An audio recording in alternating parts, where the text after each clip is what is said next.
Hello, hello, welcome to the Midday Repartee. This is Rotten Glory. Unfortunately, my typical co-host for Thursday had a little problem with lightning, I guess, and fried his router, so he's got that on order. So Russ will be back next Thursday as co-host, but today we're just going to go ahead and say, hey, Anthony Figaro, creator of God's Hand, you're the co-host today. Awesome. Beautiful. Yeah. How you doing? I'm doing well, man. Thank you for having me on. Good. I'm going to try to do my best today. Yeah. Honor the program and honor the spot. You you were on Michael Bancroft's show, I think last night, right? If it wasn't last, I think it was the night before. Okay. How did that go? It went well, man. It went well. First time I met Michael, and he was real cool. Blue Samurai was on there, and it was nice, man. It was a real good show, man. Really. Was Anthony Thunderbuns on there? I'm not sure. Does he go on his show, or does he mostly go on Art T-Bears? I'm not sure. Thunderbuns is awesome. I think it was just us three on there. And they had a lot of people in the comments that were throwing comments up there. I think it was just us three the whole time. Yeah, I think he was doing our art show that night. Right. Also with us today, Ace, how you doing? I'm good, man. Thanks for having me on. Yeah, for sure. I'm looking forward to hearing what all of you have to say about this topic today. Gargoyle, how you doing? Hey, what up? Hey. So you were saying, I didn't catch it, but apparently the Pence Kamala Harris vice presidential debate went off last night. It was pretty entertaining. Yeah. Pretty clear victory for Pence, minus the fly, I guess. Yep. Yeah. Cool. I'll have to check it out. It has some really good lines from Pence. Had some really good, I guess, Pence doing call outs against Camila. Just straight up jabs. Yeah. It was good.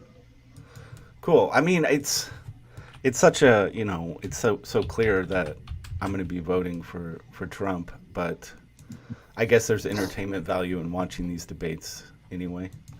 But it's certainly not going to have any impact on my decision. I guess it's like watching Pocket Pussy do a debate with somebody in CG. You just want to watch his crash and burn. You know he's just going to crash and burn. That's right. I did.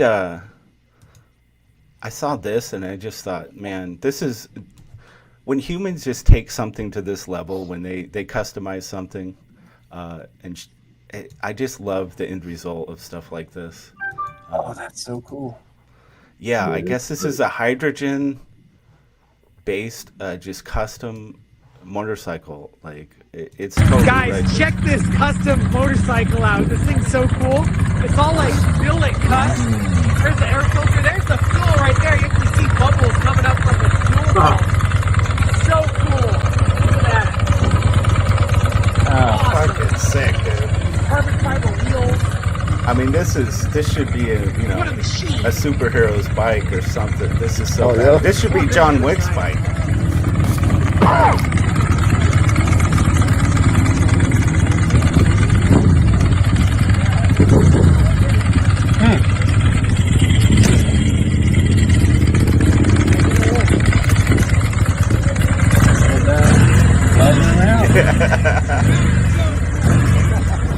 Yeah, I just thought that shit was worth showing to me just because the ingenuity of it, Yeah, it's awesome.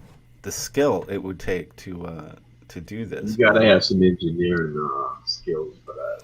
Yeah, some design skills too. And I don't want to see him driving around the track. Yeah, I would love to see that thing in it. I'm sure, I found that thing laying around on 9gag. I'm sure there are extensive videos covering that bike because it's so cool. But just universally, humans, it's the guys in their garages, the people with that kind of passion and skill that don't have to work under some kind of corporate rule set or the restrictions and limitations of that. Those are the people creating the best stuff every time. And that applies to comics as well, obviously. You know what I mean? I agree. I think anytime you allow individuals, and I have children now, and it's funny because you see some of the things, and of course they have all this technology and have all this stuff at their disposal, but there's something to being put into a situation where you are forced to use your own ingenuity, and by doing that, you use this talent, this technique that when things come easy, when society gives you everything, when they give you all the stuff to do what needs to be done, it loses something. And we use this the example of Spielberg in Jaws, right? So, if everything goes the way he wants it to go and the shark works the way he wants it to work, he's not then forced to, on the fly, to say, well, it's not working, so how do we make this now suspenseful? How do we do this without showing this thing, right? And he said this, and if I get to make a movie today, it's not the same movie because I got CGI, I can show the shark as much as I want, and there's something that gets lost in that. That is such a dude. I agree. Yeah, 100%. Yeah. So I agree with you on that. As far as people, being in a place where there's something about taking the scraps that you have, right, and then you taking those scraps and saying, "Let me make something out of it," and make something out of that, and it's like there's something to that. I don't know. Hell yeah, dude. It's just so accurate what you're saying, like about Jaws, and there's so many films where you hear that story. I know one of my, favorites from back in the day was the original Crow film. And of course, sadly, Brandon Lee was killed close to the finish of filming that. And that led, the limitations that kind of put on the way the film could be shot. Actually, kind of lend itself to that, again, that creative limitation, just force the director to create something that probably is much more cool and interesting visually than he would have. So it's, limitations can be a great thing for sure. Gargoyle and Ace are talkative this morning. Yeah, no, I was just going to say, there is also something to freedom. Yes. The ability to just have no shackles on you. And as we've seen with the big two right now in comics, there are all sorts of shackles. You can't give people braids, unless they're African American, like just to the minutia, it would drive me insane. You could never really do anything creative when you have that many people telling you no and the editors watching over your shoulder. Instead of having the real freedom like Stan Lee had back in the day, to be able to just create anything, any sort of character. There's no limitation. Imagine this, a white guy creating a black character. I know that's shocking for 2020, but yeah, right. That was pretty common in the 90s. Yeah, that was, that's been done. That was done in the 60s. Right. It was created long-lasting characters. Right. So you want that freedom. It doesn't make any sense not to. It makes no sense not to do those things. I agree with you, Ace. I think the problem is you wind up with, it's not just limitations on what you can create. It's limitations on who you're allowing to create, and you're constraining it to a point to where the people who are willing to go along with that stuff aren't that creative, and so you wind up with these rules. You wind up with these creators who can't create to begin with. Then you put them in this, and you get trash, you get crap. You know what I mean? Because it's like you're not attracting the people who are creative, because no one, like Ace said, no one wants to work on the force of gun. No one wants to work with a gun pointed to their head, going, "You can't do this. You can't do this. If you do this and you say this, you're gone. You're gonna ruin your record. You never work on the record." It's just like nobody wants to do that shit. That's why, it seems so clear to me that as more people really see through the facade of corporate run entertainment industries, film, what they do to film, comics, video, it's always the same end result. It always turns to garbage. I think the future is definitely people stepping outside of those arenas, not even wanting, like it used to be that has so long been the end goal of so many creators, is to get to that place of working for the corporate because that's where the money is, right? But we're proving that isn't true. I think that is changing, and I'm really happy to see that shit. 100%. Smiling That's great. Bandito says humans have big dick energy. Amen. Amen to that. Sometimes we just need to be reminded. Conquer the elements, battle evil, save the princess. Yes. Yes. I love what Yeah. you were saying too, Anthony. Like, so much is done for us. Like, there's just so many, pretty much everything we rely on, all the stuff that we need, or even the stuff that we don't need. It's all made for us. We don't really have a connection to that process, and it does lead to. I think it leads to kind of weak-minded people that don't appreciate and don't really understand how things actually work because they've never had to actually get their hands dirty and make anything. No, and that's the sad part about it is because you ultimately you're robbing individuals of having those moments. You know what I mean? Like you're robbing, like my son, for example. It's like, I'm hard on him in some areas because, I put him into a position to where, no, you have to get this done. You have to make this happen because when he goes through that, he has to then search for things inside of himself, which he doesn't even know is there. But then when he does this and he's forced to look inside himself and realizes, there is stuff inside of it. There's more here. And what an experience to miss out on, to be put into a situation to which you feel is impossible. I don't know how I'm going to do this. And then come through it and do it. And then you go, holy shit. Anything's possible. You know what I mean? And to rob people of that experience, I think it's one of the drawbacks to technology. I'm not an anti-tech person. I'm really not. It's just, it's something that we kind of don't really pay attention to and wonder why we're so frustrated and all this stuff, and so unfulfilled all the time. And it's like, well, we're not doing anything. Yeah, agreed, man. That's really hit hard for me in the past weeks. As anyone who's been watching this channel knows, it's like I really kind of had to step back and rethink some shit because it's almost step for step what you're saying. I just really realized, like, holy shit, if I stay on this path and do what I'm doing, it's leading me to a very dark, isolated, unfulfilled place. I need to go the fuck outside and do some shit, So yeah, that really rings true for me right now. Yeah, well, that's good you realize that. I'm sorry, go ahead, Abe. No, go ahead. Thing is about like technology, I've also been one of those people, you kind of marvel at the stuff that's kind of happened, how simple and how easy like the digital transition has been. But then you see like the drawbacks, the fact that these companies are able to edit movies, they're able to change them from what the original nature, and like if you don't have the physical, they're gone. They're able to manipulate them forever. So it's real kind of scary now. I was kind of one of those people that was kind of pushing more towards the digital as far as like music and movies and stuff.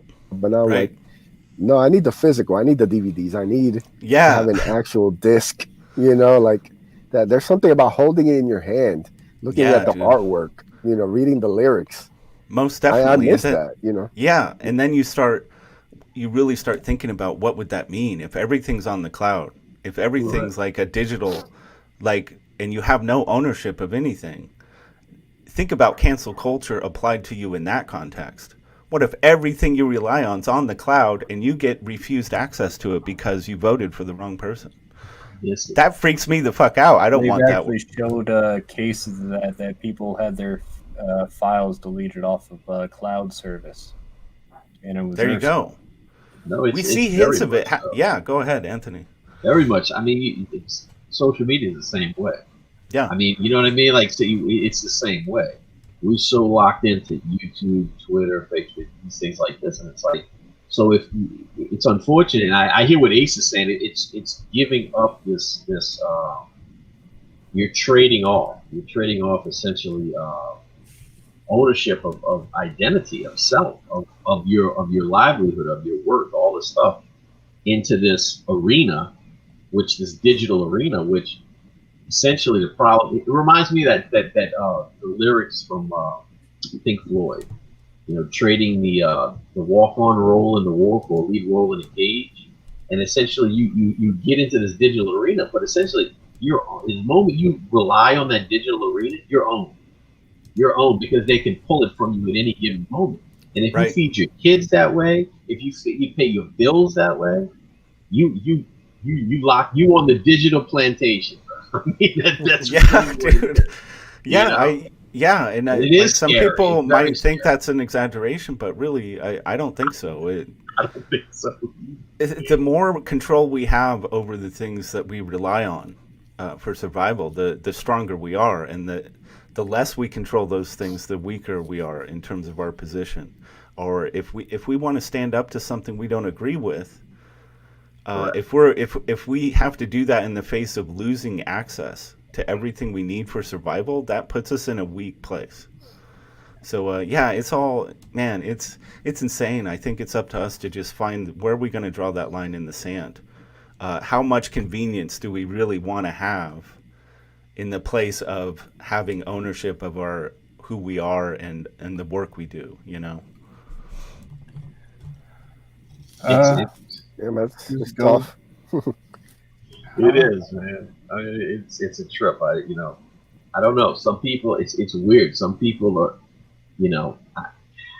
some people are built for they want to live in the jungle, and some people want to live in the zoo. And it's unfortunate, you know what I mean? And it's unfortunate because the people who want to live in the zoo, right? They different. Like people who want to live in the jungle, like whatever, do your thing. People who want to live in a zoo, not only do they want to live in a zoo, but they want you to live in the zoo as well. And it's like, well, I don't want to live in the zoo. It's like, yeah, you're living in the jungle. That means you have to eat other animals to survive. And it's like, okay, and well, we think that's wrong. You need to live in the zoo. They'll feed you. They'll take care of you. They'll give you medicine. They'll give you shelter.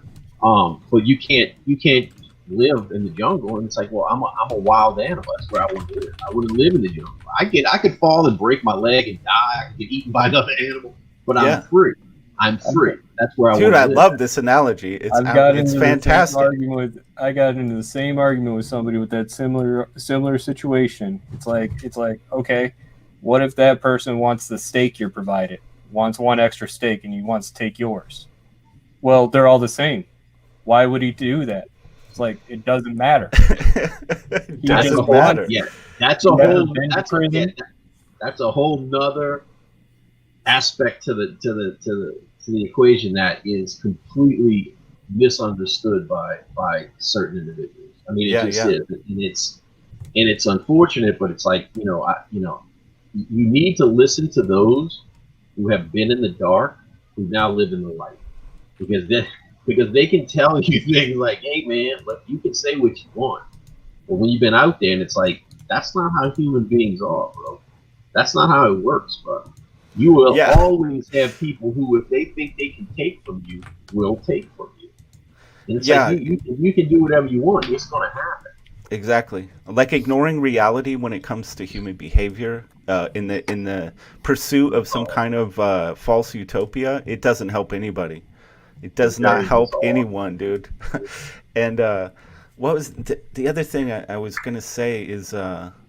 you're talking about, I love this zoo analogy. It really works well, man. The zoo versus the jungle. And it's like, if you're dealing with people that have fully embraced the zoo, like they think the whole world is the zoo.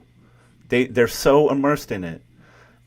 Trying to have a conversation with someone that's that immersed in the zoo about not being in the zoo, it's almost like, they can't see it. They can't compute that. It doesn't work. They just don't understand it at all. No, it's weird because what I get out of it is that, because I'm weird. I think about these things and shit. I'm like, well, how? Because I've seen some wild animals in the zoo, and then they're talking about being in the zoo, and I'm like, how did this happen? And I'm looking, and I'm like, oh, I get it. There's these other animals, right, who are telling people they need to live in a zoo, but they're not zoo animals.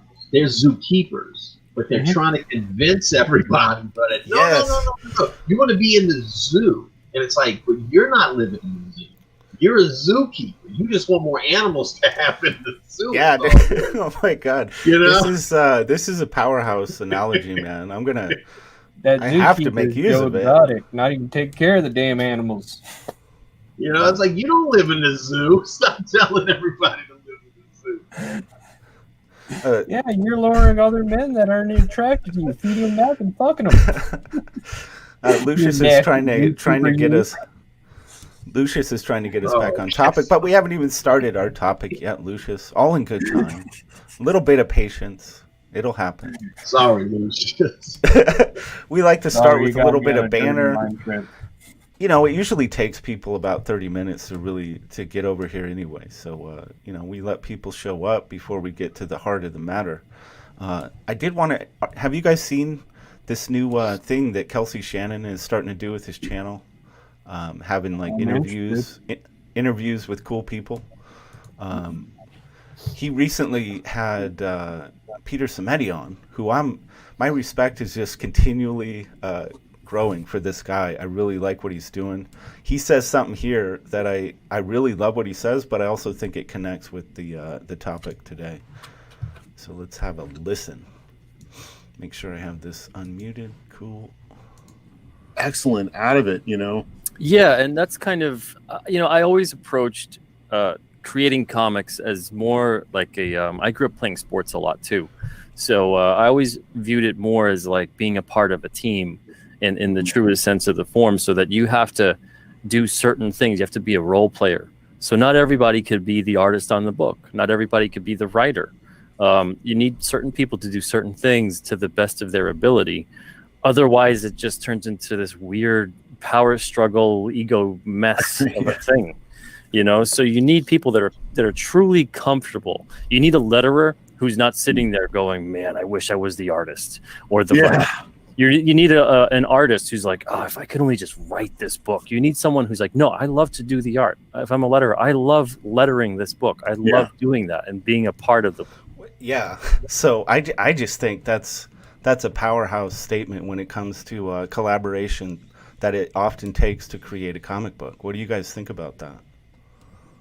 Well, that's the basic forms with any job you do, contracting anything. Right. Got to take a job in order to get the job done to get paid. Well, and it's like, I just love this sentiment of, you want to work with a letterer who isn't just biding their time as a letterer because they really want to do this other thing. I'm not saying they shouldn't have aspirations to do other things. I'm just saying if they don't have a true love of what they're actually doing for you, that the work will suffer. It won't be as good as it can be. It's tough. If you ever pushed, Gargo hit on it. If you ever pushed vampire, it's it's a weeding process most of the time. But you're trying to find people who essentially are, at the end of the day, a team player. I mean, what he says is true about that. I mean, you want people who are going to come in and who are going to be somewhat teachable, somewhat coachable, somewhat to be able to be directed. To understand that the end goal is we're here, here's the project, here's the job, here's whatever it is.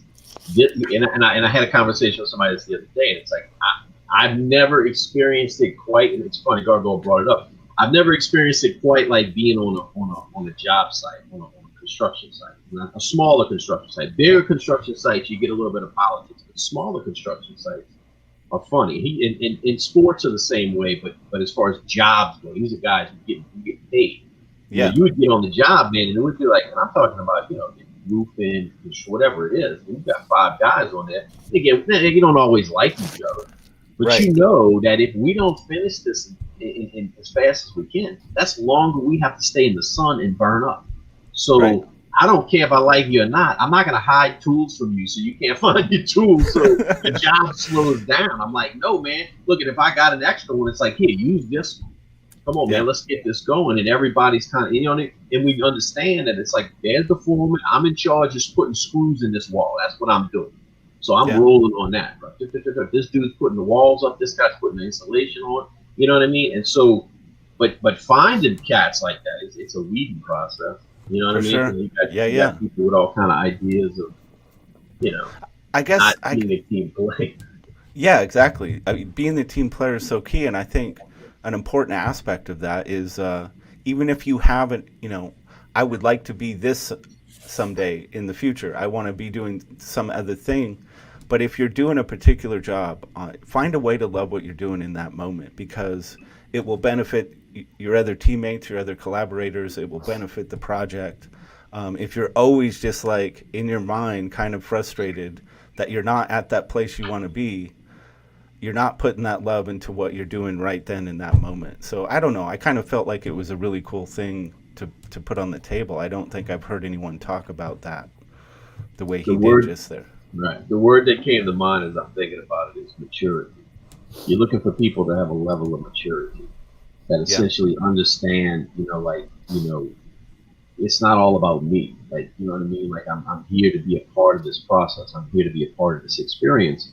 And while I'm here, to what you were saying, Rod, is that I'm going to do the very best I can in my realm, in my lane, and make sure that what I'm doing is the best that I can do, and test myself in these areas here. Exactly. Yeah. When it comes to creating, you do have to find the right people for the right job.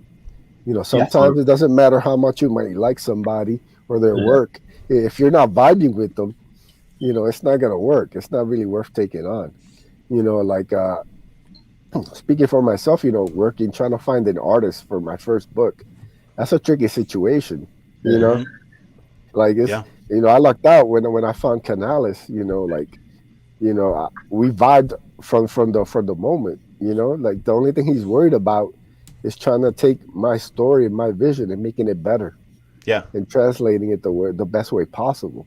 Right. So we vibed from the jump, and as we're working and we're changing pages up and we're doing all this stuff, we're both on the same page, and that makes the work so much easier and so much more fun.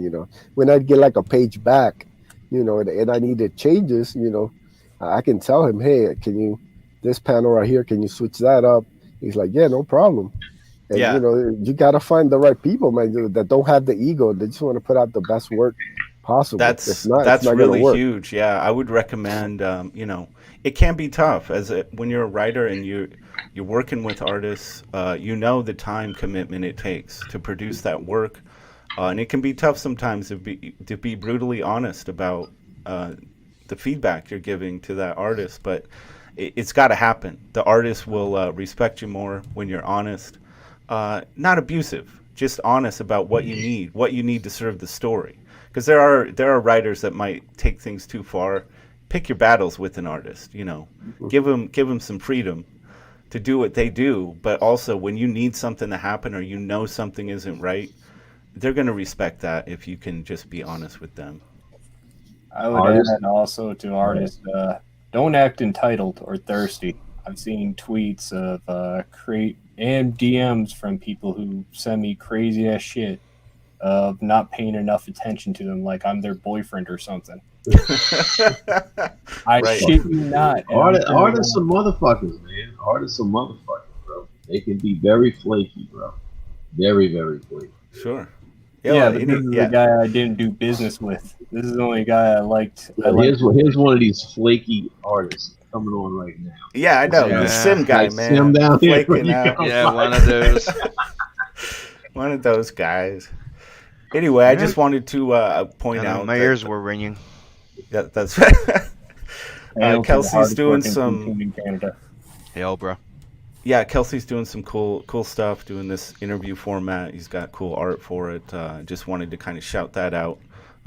Anytime Kelsey starts something new, number one, I'm like, this is going to be quality and engaging. And number two, it probably won't be around long because he's always mixing it up and changing what he's doing. So, all right. I think it's about time to go ahead. When he disappeared for 2 weeks? And then they made that little video where he just woke up in the middle of the freaking woods. Yes, I love that. That was a whole fucking epic. Yeah. He had a storyline about it, walking in the woods like, what happened? Yeah, and it connected to like something that happened on the Jack show, I think. And yeah. Yeah. It was great hilarious. Stuff, man. He's a good filmmaker, for sure. And a tremendous artist. How you doing? Wild Winch is with us. You go by many names, do you not? Yeah, especially when I'm not here. Right. So I wanted to get into the main topic today, which is just how important are characters when you're talking about a property, a comic book property, or any story in any medium. Personally, Vaughn, go ahead. personally, I think the character is the IP. The story, because just the proof of it is the fact that you have multiple stories, right? So it's technically the character that makes the IP. That's in my own opinion. It's the character that goes through that adventure. Like you could like I said before, if I go to grab Jack Burton, right, and put him in a little Starbuck and try and tell a Starbuck story with a monster that comes out at the end, it would work. How many times did they try to work that with characters that nobody gives a fuck about? Right. Yeah, I think And that's true. Go I ahead. agree with that post there because you can have so many stories that have all these arcs, have all these realms, all these people, but the realm doesn't mean anything unless you have these compelling characters that can lead it.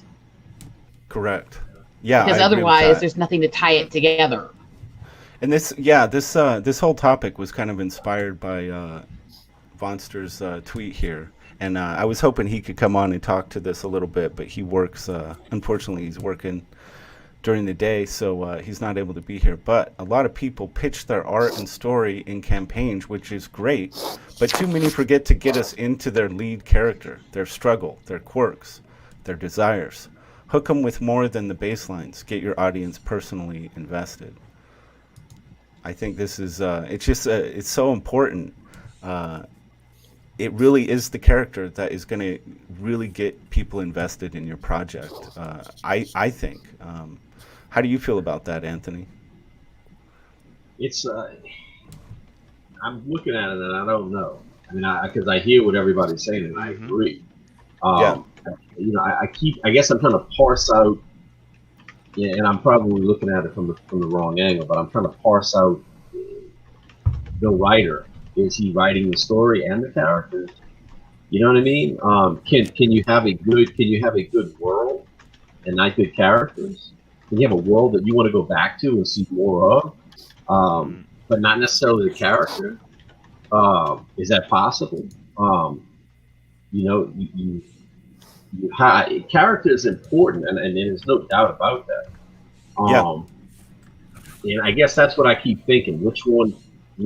Yeah, it's kind of the chicken or the egg kind of question, you know. Yeah, me, I would agree, but I would have to say that sometimes it depends what story you're telling.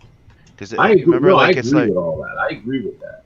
you have the story where you discover where if you pitch too much of the character, that's the point of the story. It's discovering the character, like getting to know a character. It's how he'll react to certain things. Right. Well, that's what that's where I get where I'm like, okay, well, where do you parse them out? Right? Yeah. Because how do you know the character if it's not this part of the story? Yeah. So that's where I'm trying to parse those two out. I think when you parse it all the way out, you probably will lean to, if you had to make a decision, like you said, okay, but you got to pick. You got to put your hand on the block. You got to pick. You probably would lean towards. I don't know. I mean, character seems like you want to lean that way because a good character, you can see a shitty movie and then go, oh, I've seen that character, but I don't want to watch the movie again, but I would watch a movie about that character. Right. You know what I'm saying? So, if you had to lay the dice and roll the dice. Yeah. You know what I mean? I mean, let's frame it. Let's. Would that technically be a character? It's one of the reasons of like. I thought about that too, bro. You know, it's like Bruce Willis was one character throughout all his movies. Right. Well, that's probably true. When it's Bruce Willis. Yeah. You're going in for a brand of Bruce Willis being Bruce saying. Willis. Are you going right? Exactly. You going in for the character, or are you going in for Bruce Willis? Right. Mm-hmm. I mean, Tom Cruise, he's always running away from his homosexuality. That's stupid. I think that. Yeah. I think as he's slowing down, I think that caught up to him. Yeah, I think it's over. Let's frame it this way: if you have a crowdfunding campaign, and let's say you were given, you can sell this campaign one of two ways. You can try to sell it using a character, or you can sell it using the bigger picture storyline. Which would you choose? Which do you think would be more effective? Yeah.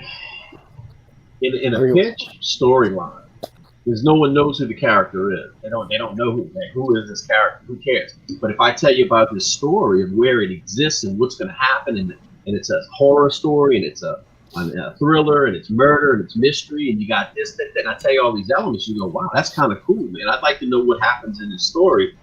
Then I can pull you in and say, not only do you get this, but here's the main character. Let me develop this, so you go, wow, I love that story, but that character, man, I would follow that character into another story if it wasn't a this, and that. Yeah, I guess you kind of got a good point. John Wick. John Wick didn't originally start as John Wick. It Right. originally started as a hitman story, this secret underground hitman story. Right. Yeah, it's it is really a chicken.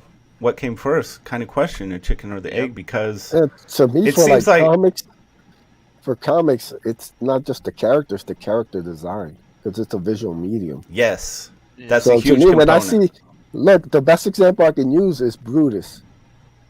I love the character design. The first time I saw Donald post him up, I was sold. I didn't really care Yeah. what the story was. Right. Because the thing is, with all due respect, I've heard great pitches about stories and all this stuff, but then when I look at the art and I look at the characters, I agree with that. it doesn't match up with all this cool stuff you're telling me. No, I But if you agree. have a great image, that takes me back when I was a kid, man. When I picked up Uncanny X-Men, I think it was 281, and I saw Bishop on the cover with Storm. I was Yeah. like, hell yeah. What is this? Yeah. I had no idea what even X-Men was. I just And saw it you on my just- spinner rack. Yeah. Like, I have to have this. Just I was to gonna be say, devil's advocate here also just to what I you were agree that talking there, the characters is more- artwork there. Go ahead. Okay. What I was saying there's, I think What just there's happened? a major thing to that with the I artwork think she there. has a delay. I think almost always at this place, but I'm gonna be home in a couple days. Yeah. Oh, But, okay. So you do have kind what of I was you have a delay gonna- going on. pretty much always since I've been here the last couple months. Okay, gotcha. Go ahead. What I was going to say, though, real quick on that is that I think there's an element to the art being done well can impact the moment of emotion to the story. And I wasn't a big fan of most of the Superman comics. I liked his death. I liked the Doomsday Saga because it was grittier. It went deeper.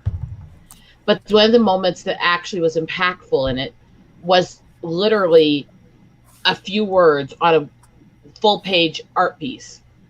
After they talked about the plan to destroy and obliterate Metropolis, and this man who was supposedly dead for the last year comes down out of the machinery with sweat and blood dripping from him, and you can see the depth of the shadows of the character, the pain he's been through trying to rebirth and everything else, and just says Metropolis over my dead body. Yeah. Yeah. Because it showed hugely his impactful. character, and it showed the art, and it also showed a bit of a sarcastic dark humor that they put in the book in that moment too, because they were making fun of the fact that he was supposed to be dead for a year. I mean, the thing I wanted to bring up was also the fact that, like Ace said, like design, right? But not just design. There's a mix of what Anthony said is like, don't forget that this is about escapism, right? Mm-hmm. So we also need to give you like a glimpse of that world that do you want to escape there too. It depending on what you're trying to, like me and Delson and others, right? I want to give you that feel that you want to go explore what's happening there. Yeah, right? for sure. While somebody like Anthony is more like, New York, 2021. The sky turns dark. God comes crashing from the sky, and one man can stop it all. And all you have to do is say, "And Jack," and you don't give a fuck. You want to get to know Jack. Yeah, right. And I do think we probably need to have a distinction between world building, like a world, and a plot line, a storyline. these are two different things, aren't they? I mean, yes, and the characters world building, too. world development to me, like someone mentioned earlier, I think Gargoyle was like, well, isn't it kind of a character in its own right, the world? Yes, I think so. What we're talking about here is story, just plot points along a story path, right? I think the character, if you can have an incredible plot line, a storyline, but if the characters don't work for the people, it doesn't matter. It's going to fall apart and nobody will want anything to do with it. Absolutely. With world building, it's such a tricky thing because plot building is, to me, actually a secondary behind having good characters and a good world that people can pull into, because the plot is what keeps you. But the characters are what define the moments of the story. And I think if you go back to classic literature, one of the examples people always use is Tolkien, because he was better at world building and character building than most people writing in that genre in the fantasy world. Right. And there was so much depth he put into, you didn't see even in the books how much time he spent writing continuity notes, backstories, maps, and other stuff, so he could make everything flow and be consistent. And it does matter. Yes. Yeah, correct. Yeah, that's very, I don't know, guys. It's really tough to say what is more important, but I would say if you don't have that iconic character or set of characters that people can really invest in, I don't know that they're going to stay with you for the long haul. Even if you have this incredible story planned, if they don't connect with those characters in a meaningful way, I don't know that they're going to stay with you to see what happens with that story. Look, I can give you an example of like the reasoning when I was trying to prepare that campaign for Tales from the Adverse. Ace was there, right? And I was trying to debate if I had to freaking try to sell you my characters, but that would mean that I would have to pitch 6 individual characters in one pitch. Yeah, right? that's tough. Like and a universe. So I aim, and the idea was like, okay, I'll aim at selling you a verse, right, and Nat, right. The focus is I'm presenting you Nat, so you know that this is the Nat verse. There you go, right. And then I'm like, I'm gonna try and pitch you the concept of what I'm trying to do with the short stories and the universe, and just try to rely that the visual of the characters will want you to go, ooh, they're sexy. I want to get to know them. Right. Yeah. I think what I'm getting out of this is, because this is when we was initially talking about it. It was like when you strip everything down and you say, because I thought we were just talking about all genres, movies, books, comics, the whole thing, right? So I mean, for sure. Once you start moving into different zones, then it's like, well, yeah, if you move into comics, then yeah, man, having good artwork, you can sell half as good characters and half as good stories, because the art is a part of the entire package. It's the same thing with a novel and a movie. In comics, you have concept art, you got visual design. You always have a little bit visual to actually sell it. Yeah, but books play a whole different role in that. You write, and you can write the. Go ahead. Freaking crap! This thing's being stubborn right now.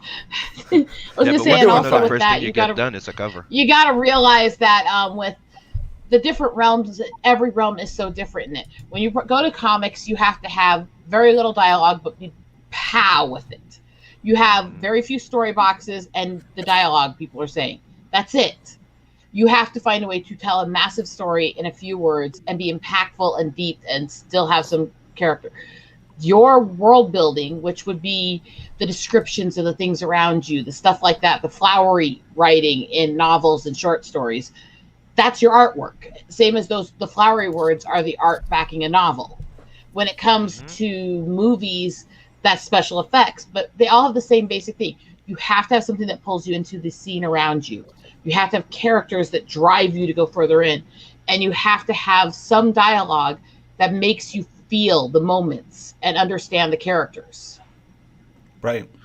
You know, it's sure. Like, you're almost talking about tech. You're almost talking about skill though and technique. Like, and I think that's what I'm trying to figure is can you have someone who is not good at these things, but have a good character or have a good story? Which which plays better? Or can you have I someone who would is say- good, who can write and do all these techniques, but he doesn't write characters very well? But he does put all of the descriptions in, and he world builds and all this shit, but his characters suck. Like, That's do why you still hire go- somebody to help you at that point. I mean, That's why I you get have an it. editor. I get all. I would choose if I had to choose if it was like a business decision and I had to choose Editor. between the two different things you just described, I would choose the stronger characters. same. That's what I would do. Yep. I think that's at the heart of what we're talking. Yeah. The director of Shoot 'Em Up, all he did was turn in a very lousy animatic. All it was stick figures, and he managed to get money to make a movie. Mm-hmm. Right. And there was no dialogue in that, and it was just shitty. It was the shittiest trailers you would ever see. Right. Yeah, it's like the guy that in one of the Frank Miller Dark Knight Deluxe edition there. He says the story of when he sent the script, and the guy when he approved it, right, goes, "I read it. That was really good, but what sold it is that it's that little sketch at the end of Batman." And he did a little fake cover or like quick sketch. Yeah. It was just a little visual of a greedy Batman. With reading it, he just knew that it was greedy. It was not a perfect drawing. It was just a quick little doodle on it. Visuals matter, but every one of us knows visually good-looking movies that were just total trash. I mean, you know what I mean? So I mean, that's what I'm trying to get at. So there's this. Yeah, if you hit the marks, then you make success, and it's like, well, yeah, that's a given.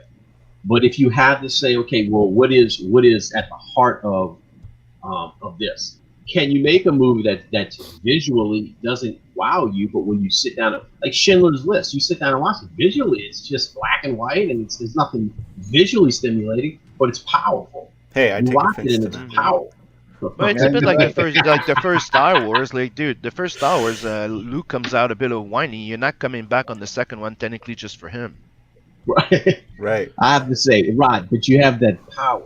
You know what I mean? It just moves out, so people come back. Nice. for it. Nice. Well, I and it's agree. like going back. It's kind of it's just easy to use because so many people are familiar and have a good vibe about John Wick. But if you think about that story, right, the story that happens, it really can't happen with any other character. You could put another character in there, but who else but John Wick is going to have that reaction to his dog being killed? The whole thing is driven by a very specific character trait. You see what I'm saying? So it's like the character drives. If you're writing characters well, if you know them well, that character, you're going to know how they react to a situation, and that will inform your story. Then when you hit in the movie, dude, it goes as far as going, you could have written John Wick exactly the same and get somebody else to play it, and it would not have worked.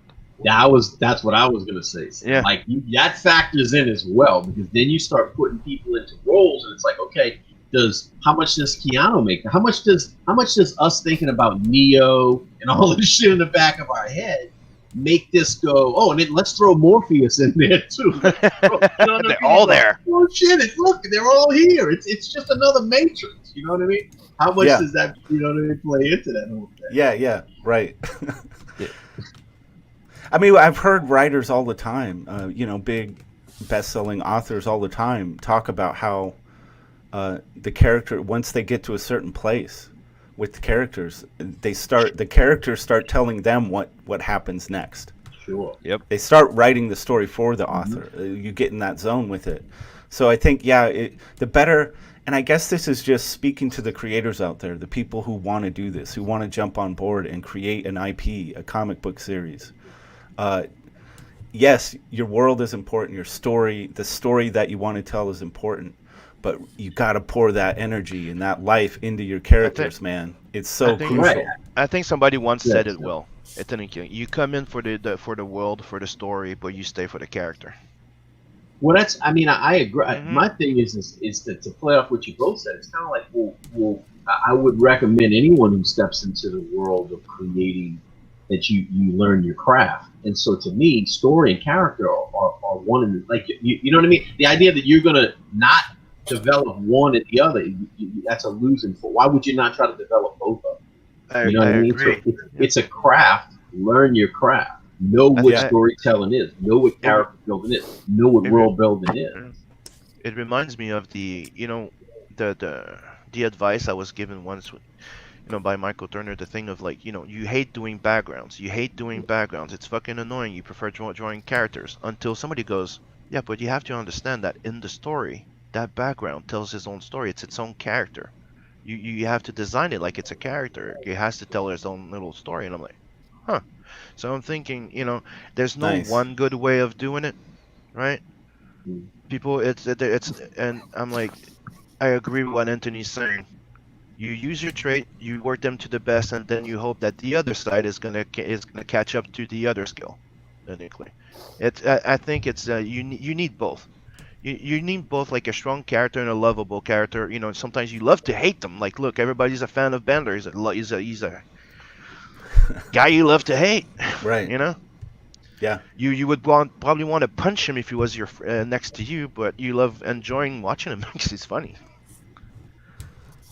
Yeah, exactly. Smiling Bandito brings up, I think he's talking about Hitchhiker's Guide to the Galaxy here. Try selling a sweeping epic with death-defying acts and a dramatic love story with Greg, right? And yep. This is an interesting, if you think about that, it's almost like he created this storyline where you would expect to have a particular type of character being the lead, right? The hero, the guy that you would expect in the role, but then it's just this simple name guy, Greg. He's just a dude, right? And that's almost like that choice of making that character that way really does sell the whole thing. It wouldn't be funny without that. So like I said before, the little Jack guy, just one guy can stop it, and all you have to do is say one name, and somebody's gonna go, and I want to get to know that guy. I just said Jack because yesterday we watched Jack Burton. The Big Trouble in Little China. Sorry. Yeah. Thunderbuns. Yeah, exactly. I think that's what I was trying to get at. You could put someone in the same situation and they wouldn't become Batman, right?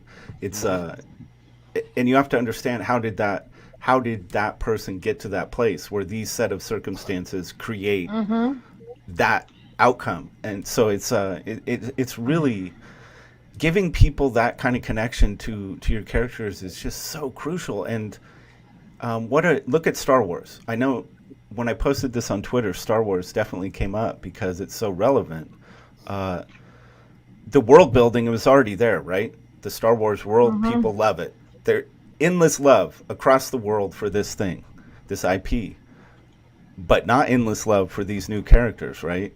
Completely trashed the Star Wars world. So look at the value of characters. I mean, nothing says it more than what Disney has done with Star Wars. That's a tough one because you wonder if it's because the characters. Everybody's in love with Star Wars, but you're looking at an entire universe. You're looking at lore. You're looking at. It's like, I never did understand that. You flushed all this stuff, and it's like, well, yeah, but all these people all these millions of dollars you've been making is off these people who have been following these storylines and following these universes. Now you flush that and you give us something that, again, it's kind of like, what is this? This goes against like everything we kind of feel, and it's like, and I know this may be controversial, but if you take Last Jedi and you just pull it out and you just kind of write it as its own movie and its own story, it's not bad. It hits all the marks it sets out to hit. It's just when you put it in the place of where it's supposed to be in this world, it's like, right, don't make no sense. Like you're shifting things in a way that is just like, oh, we're gonna subvert expectations. That's great, you do that, but at the end, you're supposed to bring it in. You're supposed to like fool us, like, yeah, we're not gonna give you this. Nah, we did. Yeah. It's like you don't take a franchise where people will go to a restaurant and say, I'm going to a steakhouse. And I go to a steakhouse to get a steak, and you bring me a salad. And go, no, we're going to give you something different. It's a salad. We put a little brown on it. It looks like a steak, but it's not. And so it's you know what I mean? Like, that's one of those things where, I guess. And it's like, well, look at I think what really caused people so much, like, just anger and almost sadness about the Star Wars thing. When you take characters that people know, like Luke Skywalker,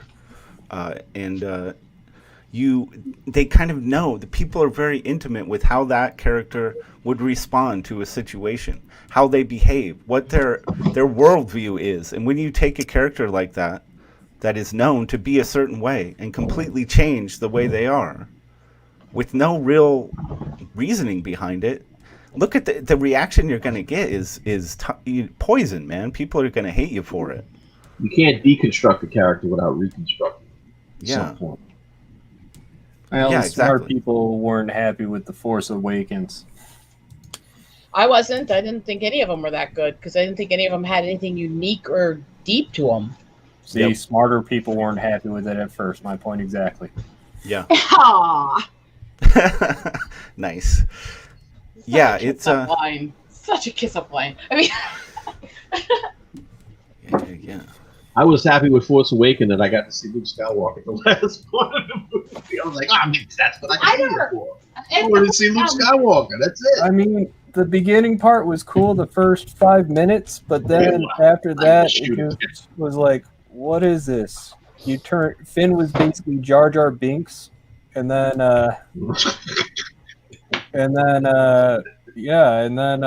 basically all the scenes were just a reboot of New Hope.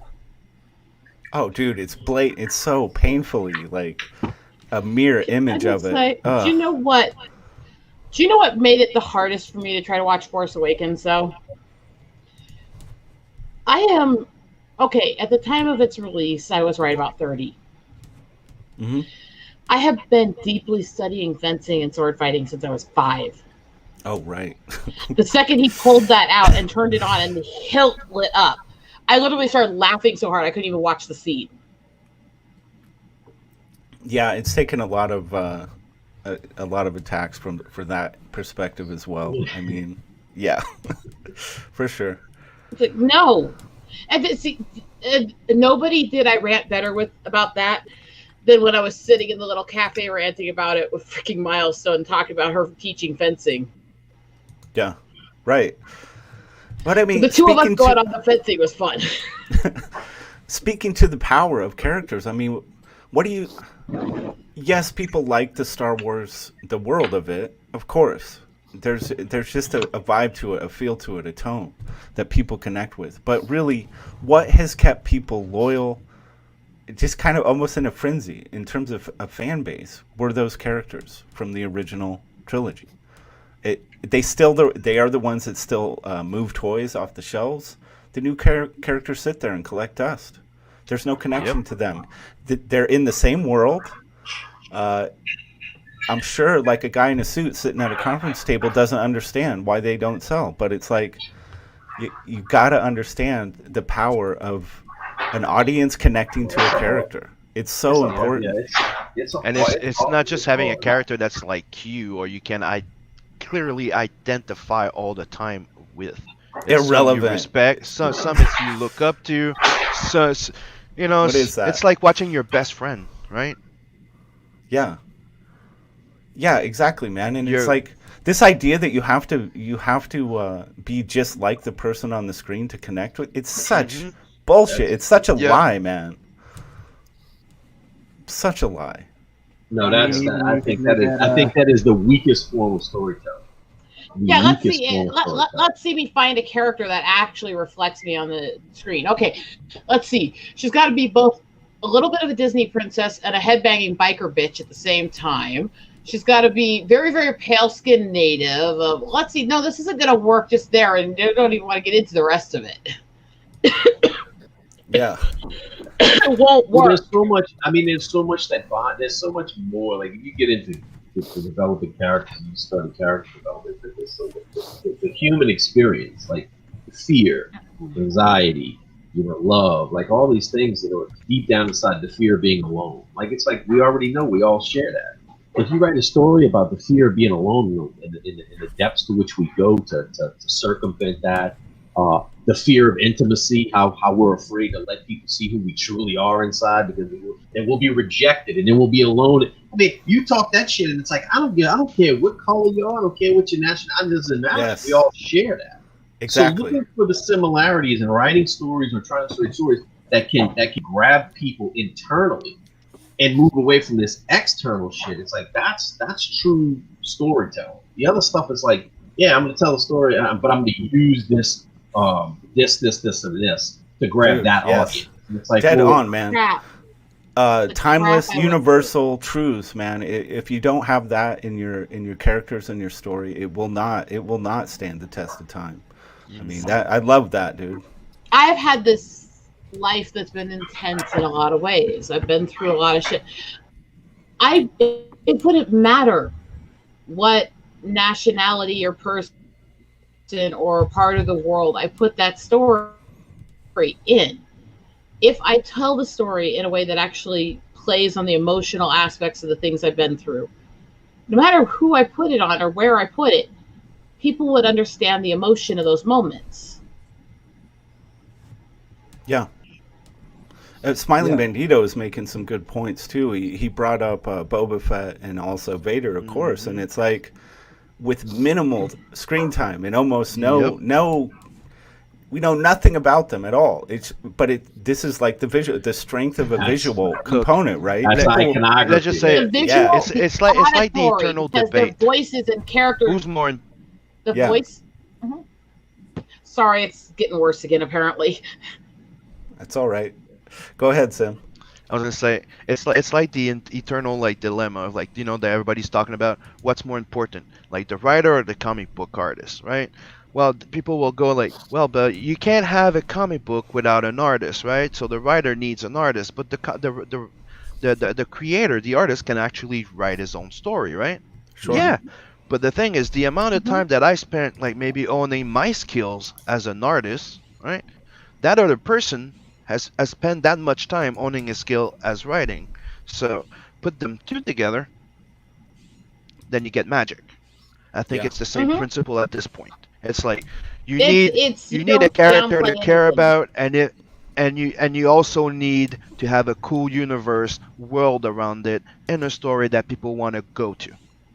I would say, as much as this goes against my own, I would say that like in comics, like you have to, I don't know, even in that, but I would think if you would just one off in it, the story is going to, at the end of the day, if it's a solid story, is going to carry you further than if you have no story but you have good visuals.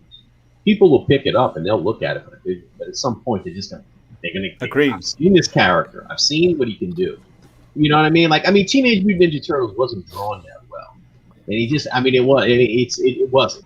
You know what I mean? But that thing had a good story to it, and all of a sudden, it just, it kept going. Was it about the story, the plot lines, or was it about how cool, like, each person would connect to a particular turtle? Like, oh, that's me, dude. I relate to that one the most.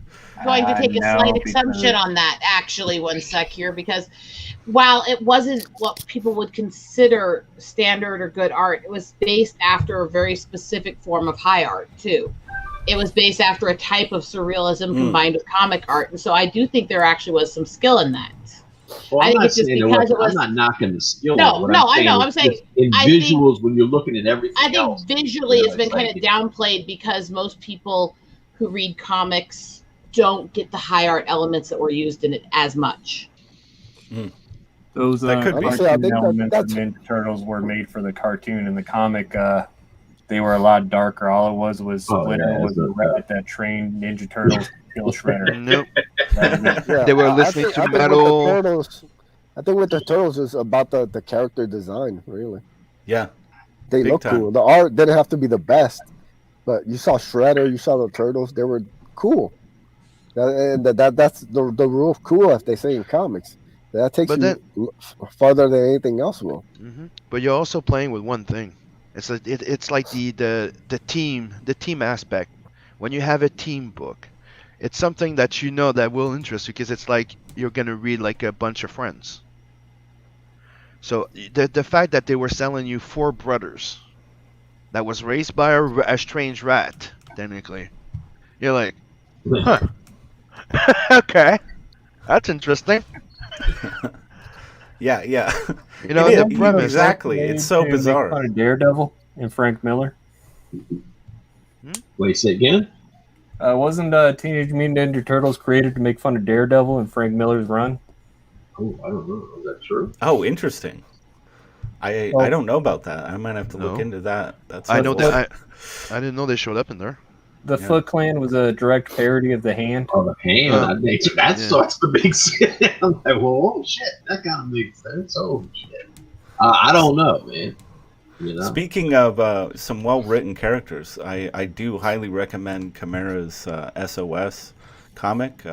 Dude, I got volume 1 of that and was really kind of blown away how well the characters are written, the interaction, the storyline's great, the action's there, the humor is solid, and again, the characters are he's really fleshing them out. You're really getting to know them. They each have very distinctive traits and characteristics and behaviors. It's a good time, dude. So congrats on that, Chimera.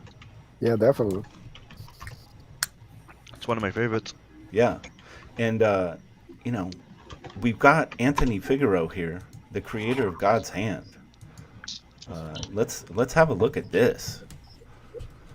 I'm really you know, I haven't delved into this myself a whole lot. I'm really anxious to talk to you about this project because it looks very cool. Before you do that, I unfortunately do need to go because I have to keep packing. I just wanted to stop in for a bit and see you guys. Yeah, I appreciate you hanging out. I gotta go home. I gotta go home after 2 months. Nice. My house. Yeah, it's tough, man. Being away from home that long is no fun. I'd rather my house was in this area, but I miss having my own house and control of my surroundings. Yeah, for sure. Take care, guys. All right, thank you. See ya. Take it easy. See you later. All right.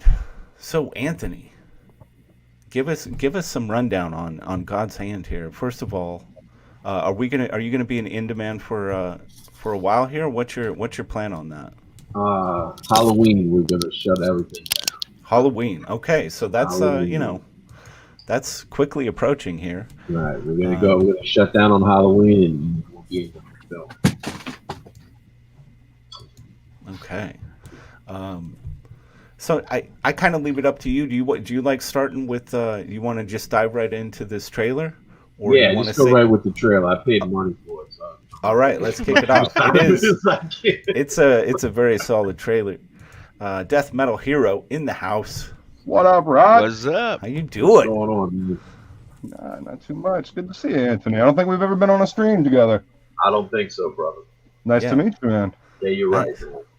We were about to drop into this badass trailer for God's Hand, and Hell yeah. then discuss this killer project a bit.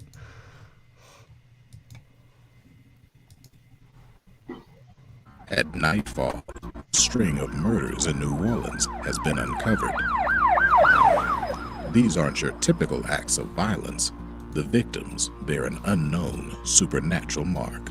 When the city's protector, Marie Laveau, is found murdered, a collective team of reformed sinners with supernatural powers, led by the immortal Jean Lafitte, are called in to solve the case. As they delve deeper into Marie's death, they begin to suspect the rise of the Black Queen, an entity that has been asleep for centuries. Now awakened, her evil threatens to free the ancient gods of chaos and cover the world in a cloak of darkness. I smell human. As her minions crawl out of the shadows and threaten to unleash horror upon the city, only Jean Lafitte and his team of hunters stand between the darkness and the total destruction of the city. All help now rests in a team simply known as God's Hand.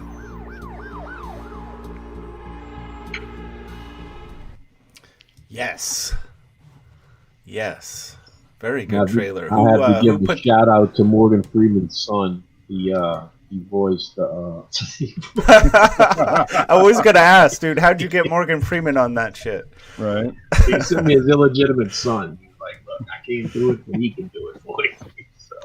Who'd you get to do the I smell human? Same guy, same dude, man. Nice. Same guy. He's a cool. He's a guy. He worked for this local news company, and how we hooked up was he was like, "Hey, I want to do a story about you and this, that, and the other." And we started talking and shit, and we got into God's Hand. He's like, "Oh man, let me make a voiceover for you." So I'm like, "Yeah, if I can do it," man. And he did, and I was like, "Holy shit!" You know, it's good. Hold up now. It's badass. Yeah, it's In terms of voiceovers, it's probably in the top 5 I've seen on projects. Christopher, he did a good job for me. Really. Yeah. And who put together the video for you? Me and a friend of mine had cut it, and we used Filmora or something like that, and I used that initially to kind of put it together, the whole flow of everything, and then the initial video for when it came before the campaign, before the campaign first launched, they had me doing a pitch after, and the guy who did he filmed me doing a pitch in a comic book store. He had a little dude who edits everything. The guy owed me like some money, so he said, "Well, look, let me put a video together for you." I said, "All right, we'll go put that together for me." When he did, he took the format we took from Filmora and just kind of did it real. It made it look a little smooth. Filmora's good, but that dude made it look smooth. Yeah, and so we were just like, "Yeah, cool, bro." Very cool, dude. I like the barter aspect, man. That's a great way to get shit done. Well, you know, sometimes it's like, hey, am I ever going to see my money? And you're like, no. So it's like, well, you know, let me take what I can get. Yeah. Do I want to wait years for this or get this what I need right now? Yeah, for sure. All right. So we've been talking about characters, man, and it looks like you have a strong lineup here of great characters. You want to tell us a little bit about this team, God's Hand? Okay, so the story is basically about Jean Lafitte. Jean Lafitte was a real pirate. Again, the story is that Chris met up with me and he's like, "Hey, I want to do a story." He's like, "Yeah, any stories about New Orleans?" You know, and he's like, "With New Orleans characters and shit." And I was like, "No." And he's like, "Well, if you had to make one up, what would it be?" And so I sat down and I milled it over and I started putting it together. And I was like, "Well, let me take characters that, you know, of course everybody knows Marie Laveau, but I said, well, let me pull out this Jean Lafitte, man, because he was a real pirate, man. He fought in the War of 1812, Battle of New Orleans, and all this stuff. He was a real character." Yeah. And so I took this and I said, "Okay, well, let me make a story out of this. What do you want to, you know, how do you want to do this?" And it's like, it was New Orleans, so it has to be supernatural. You know, I mean, this is what the town is. You grow up. We were talking about this earlier when we were talking about the veils and all that kind of stuff like that. When you grow up in New Orleans, man, it's like supernatural. It's very normal to you. You know what I mean? Like, you know, you're a kid, they bring you to the cemetery to go visit, you know, and it's like, these are crypts. It's just, it's a city of the dead, man. It's just roads. It certainly is an necropolis. And I mean, there's like these gothic freaking crypts in here, and some of them are old, man, and it has this feel to it. And so we have a very normal connection to the dead here. We have a very normal connection to just spirits and all this kind of stuff like this. Sure. And so pulling Jean Lafitte, and I said, well, let me write the story and say, okay, well, if this was true, if all these things were true, well, what would that mean, right? So then I started thinking about Men in Black. I said, well, okay, let's take out aliens and let's put in supernatural. Well, you need an agency that would basically kind of keep this shit under wraps and everything. And so then I decided to say, okay, well, let me do that. Let me run from that. And I kind of, like you said, world built backwards and built this world where basically these Lovecraftian gods of chaos, that was the origins. From those gods became all these, all the monsters that we know today. Werewolves, you know, zombies, just everything. You know, it all comes from that. And so these monsters then rebelled against the old gods and banished them into another place, another dimension. And they basically took the world and they chopped it off. So you had seven legacy bloodlines, and so they kind of chopped everything up. And this is why you have different lores from different parts of the world: African lore, Asian lore, American lore. There's different lore, different monsters. And so to kind of keep this stuff under wraps, they created like a veil almost to put over everything. So that, again, you see on the street, you walk around, you see, you know, a guy gets shot. You think, oh, it's a gunshot. It's like, well, in reality, it's a werewolf attack. The werewolf attacked somebody and he killed him and stuff. But normal people see it that way. And so then you would have these agencies that would come in and they'd have to investigate it. And they'd be like, okay, well, what's going on here? Just, you know. And so I built this thing called the NOPD, the New Orleans Occult Protection Division. Right. So it's big, you know. And so Jean Lafitte is a part of it, because I take Jean Lafitte and at some point in his time of death, I pull him in and change the story and say at this time of death, they were pirating the ship. They had this item called the Waters of Life. He drank it; it became So fakes his death. He winds up being indoctrinated into the NOPD, and he becomes one of the lead investigators over New Orleans. Him and Marie Laveau team up. They become lovers and everything like this. So you have all this, and it comes up to where the story picks up. Is you're in present day, but you find out that Lafitte's been in exile for like 15 years, and he hasn't been able to go back to New Orleans. So in the meantime, in those 15 years, he's become a mercenary monster hunter. And so he built this team that he has with him, and this is kind of his running crew.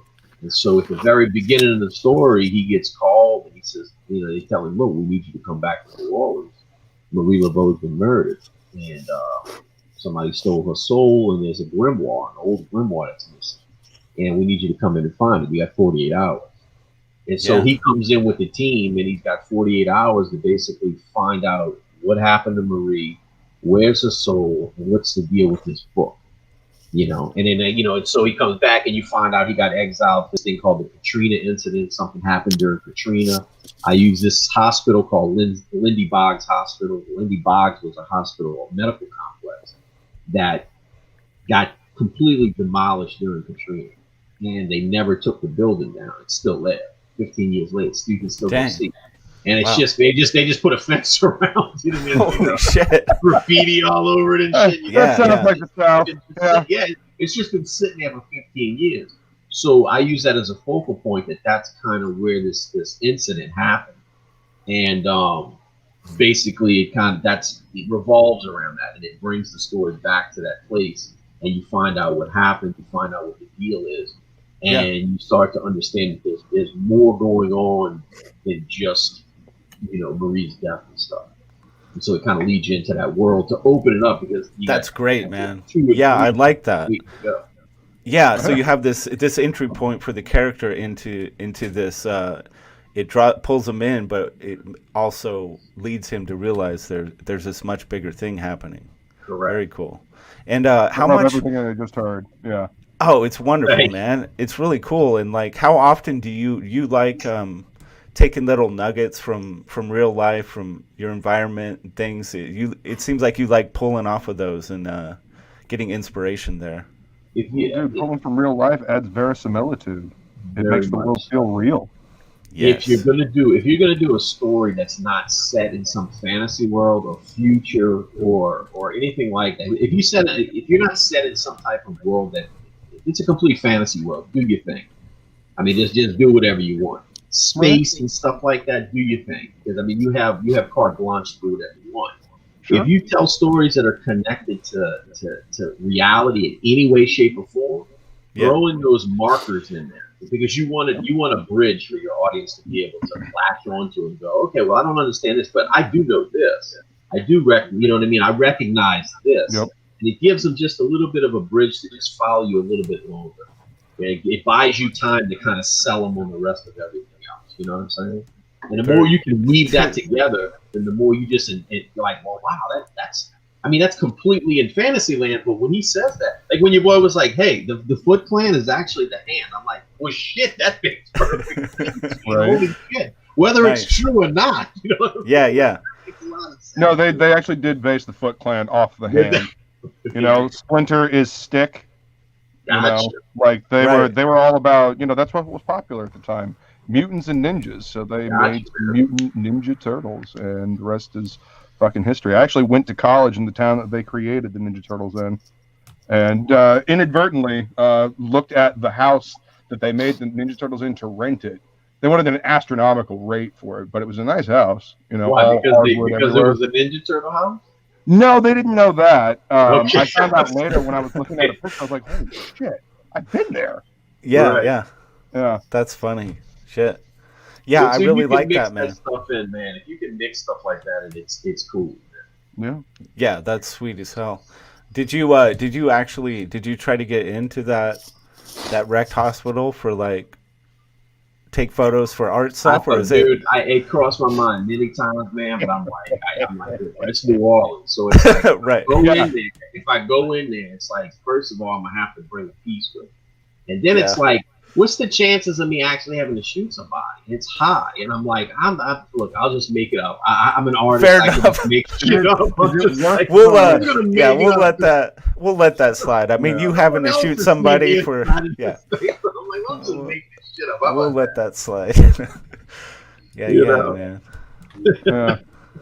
See, I live in a very old town as well. You know, we've got old Spanish forts hanging around everywhere, Right. and lots of haunted stuff around here. Like some of the bed and breakfasts around here, they're like, yeah, don't go in that room. There's a restaurant where the restroom on like the second floor is permanently out of order because people have had way too many bad experiences in there. Right. Like, Old shit is a town. trip, man. Because if you walk in that old shit, it's like, bro, it's New Orleans, French Quarter's like that. It's all like that.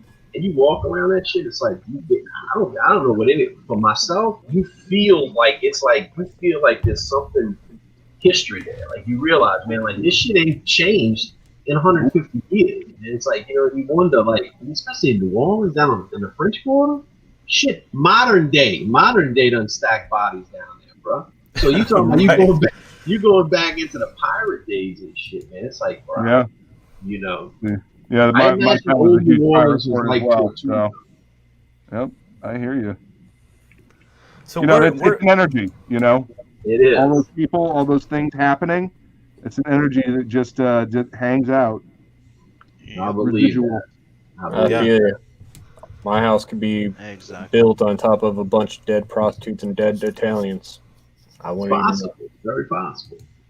You got some good food vibes coming out of there, though. You know what I mean? You gotta snatch on to that. I got some good recipes coming out. All of a sudden, you get pasta craving. From the prostitutes or the Italians? Maybe both. Who knows? Maybe both. We don't know. Maybe these were Italian prostitutes. Italian prostitutes. Hey, You ever to heard of that? each their own, right? Yeah. Yeah. Whatever suits your fancy. We're not here to judge. Right. Everybody's got their kink, you know. No kink shaming here. Exactly. That's right.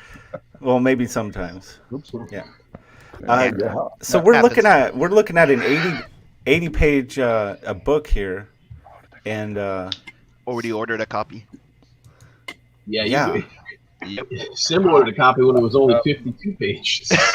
Yeah, like me and Chris got in. We bought one of those big packs. So yeah. so people can the featured tier here is signature series, $25.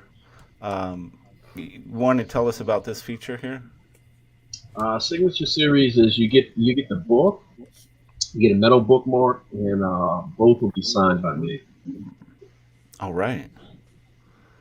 Nice, man. That's what you 80 got for pages for 12. I mean, this is It's 66 pages of story. right. I mean, it's just, you know, when you start putting in chapter divides and you start putting in content and stuff like this, it blows it up to 80. But it's 66 pages of story. Yeah, I get that. You know, I think most people that Presentation. are, you know, do the comics thing, they understand that. But I do appreciate, you know, that people really want to be upfront about that.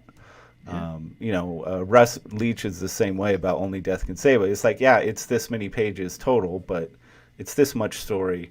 I think Right. just be upfront with people is the best way, always, for sure.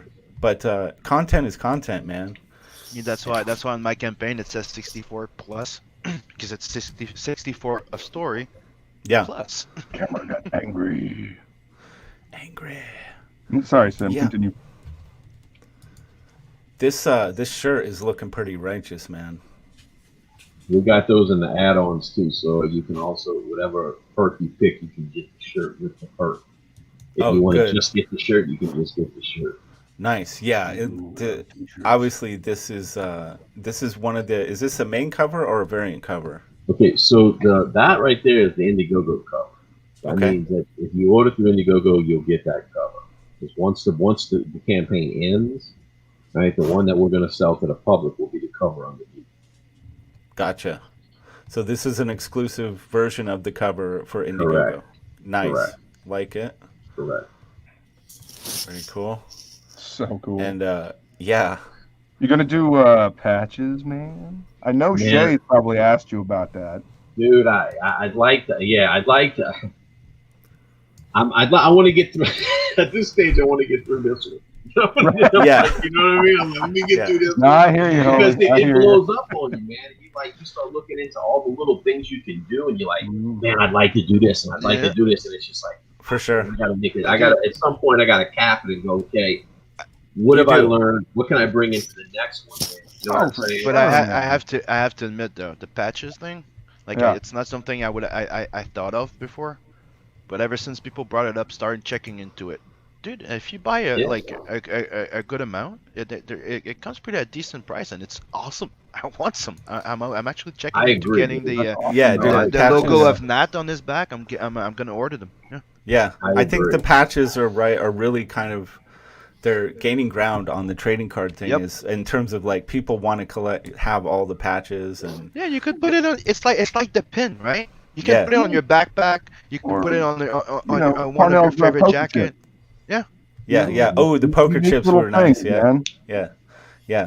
And the key thing is, and it seems so simple, but I don't think people realize just what you really need to do with a campaign like this is figure out what do I want my profit to be on this price point, and then you take, okay, I want this much for this, and then whatever's left is what you can afford each unit going out to cost. So you just got to be careful that each unit going out doesn't start eating into what you need to make for this to work. That's why I think it's important to think about stuff that we can do over and keep bringing back on other campaigns, especially if it's gonna be like something that's gonna be coming back. Like you don't do like invest in maybe patches for like a short one shot type of thing. But it's worth it if you're setting up a series that's going to be there for a while, so you could bring it back every time. For sure. Well, I mean, patches are also one of those things that if you order a bunch of them, you can like have them in stock somewhere, and then you can personally fulfill those. They're generally they're flat and they're easy to throw in. Like a Gemini hammer or something. Exactly. Yeah, for sure. But this is I love this shirt design. It really looks like you put the time in to make it work for the shirt, which is you don't always see. So this is. Have you got one of these? Have you actually put one on? Sure. Yeah. It looks dope, man. I'm not a huge. I don't invest in the shirts very often, but I'm looking at this one like, that looks like something I need to have this one. All right, so moving on. T-shirts. So I love screen printing. I love the cool shit you can do with it. Different colors and layers and all that fun stuff. Yeah, and I know Zaid Comics, right? They actually can do up shirts for you. Yeah, the Zaid Workshop on Etsy. That's where we're at. Me, Passion's not there yet. He's working on something, but a few Did of they us get a direct to garment printer? They print them themselves, dude. Yeah, they literally do the. I think they do old school screen print. Yeah, I was going to say that's talking about screen print versus printing on shirts. I know what he's talking about, because the one screen print. God's hands that I got was printed. It's actually no, damn, it's vinyl. Sure. Yeah. I see. The DTG stuff is pretty awesome. You can do all kinds of stuff with it. Oh, that's cool. I bet. How expensive are those? Right? Do you have any idea? Fucking expensive. Ridiculous. Yeah. You need to buy a whole bunch of them. Those printers were ridiculous, but they do some really good shit. They're calibrated properly. Yeah, that sounds pretty cool. So tell it, what is the international signature series? Is this just a different shipping? So it's a bit So it's funny because Sim and I had this conversation one time on one of the shows. We were talking about this, and it's like, and actually it inspired me to go in here and adjust this. So the international series is the signature series, but it's for international shipping. But what we've done is, if you click on it, and it'll show you, we added stuff to it because we understand that you're going to pay $25 in shipping. Okay. So we added an issue of Count Carlos, and we added a little piece of original artwork. Nice. So that it buffers out. So it buffers out that you're going to pay extra. Give him more bang for the buck. That's yeah, awesome, so let me dude. give you some extra in here. That's not gonna cost me anything. You know what I'm saying? Exactly. It's in here ain't gonna cost me no more shipping, and then boom. That is, man. That's the first I've heard of it. That's great, dude. Really nice. That's why I was doing the That's why I was doing the sketch card on Blood Hunt. I was giving an extra something for everybody. I get that now. Yeah. I don't think I quite understand. I get that. And Yeah, that makes so much, yeah. dude. It kind of just softens that blow a little, because I know, like, people like Sim, they're like, dude, every time I order a book, I get punched in the gut, or maybe the nuts, however you want to look at it. Or you get extras. If you're getting that little extra bit, you know, at least it's even if it's more just the gesture of it, like, it's really cool, man. I like that. Nicely done. It just shows that the creator is thinking about the audience. Like, here's a little extra something just because I appreciate you backing me. I know this shipping, you know, shit's expensive. Shit costs money, you know. Dude, that's like, you know, another thing that happened is like a lot of people are having trouble with MailChimp right now. MailChimp's being a bit buggy. Right. So a lot of people don't get the emails, right? That sucks. Even one of my closest friends never got the email to get the link for the trading card that I was giving away for the mailing list. So anybody that could have it. So I'm like, well, everybody that backs the book's gonna get it. Yeah, that's a way to get around that. Is there has anybody found a decent alternative to MailChimp? Not yet. Damn. We have to get, like, I go to my website that I have, I pay extra for it. It has that ability. One of the things I did was I went to post it as an update on my previous campaign. Like that, everybody got an update. Yeah.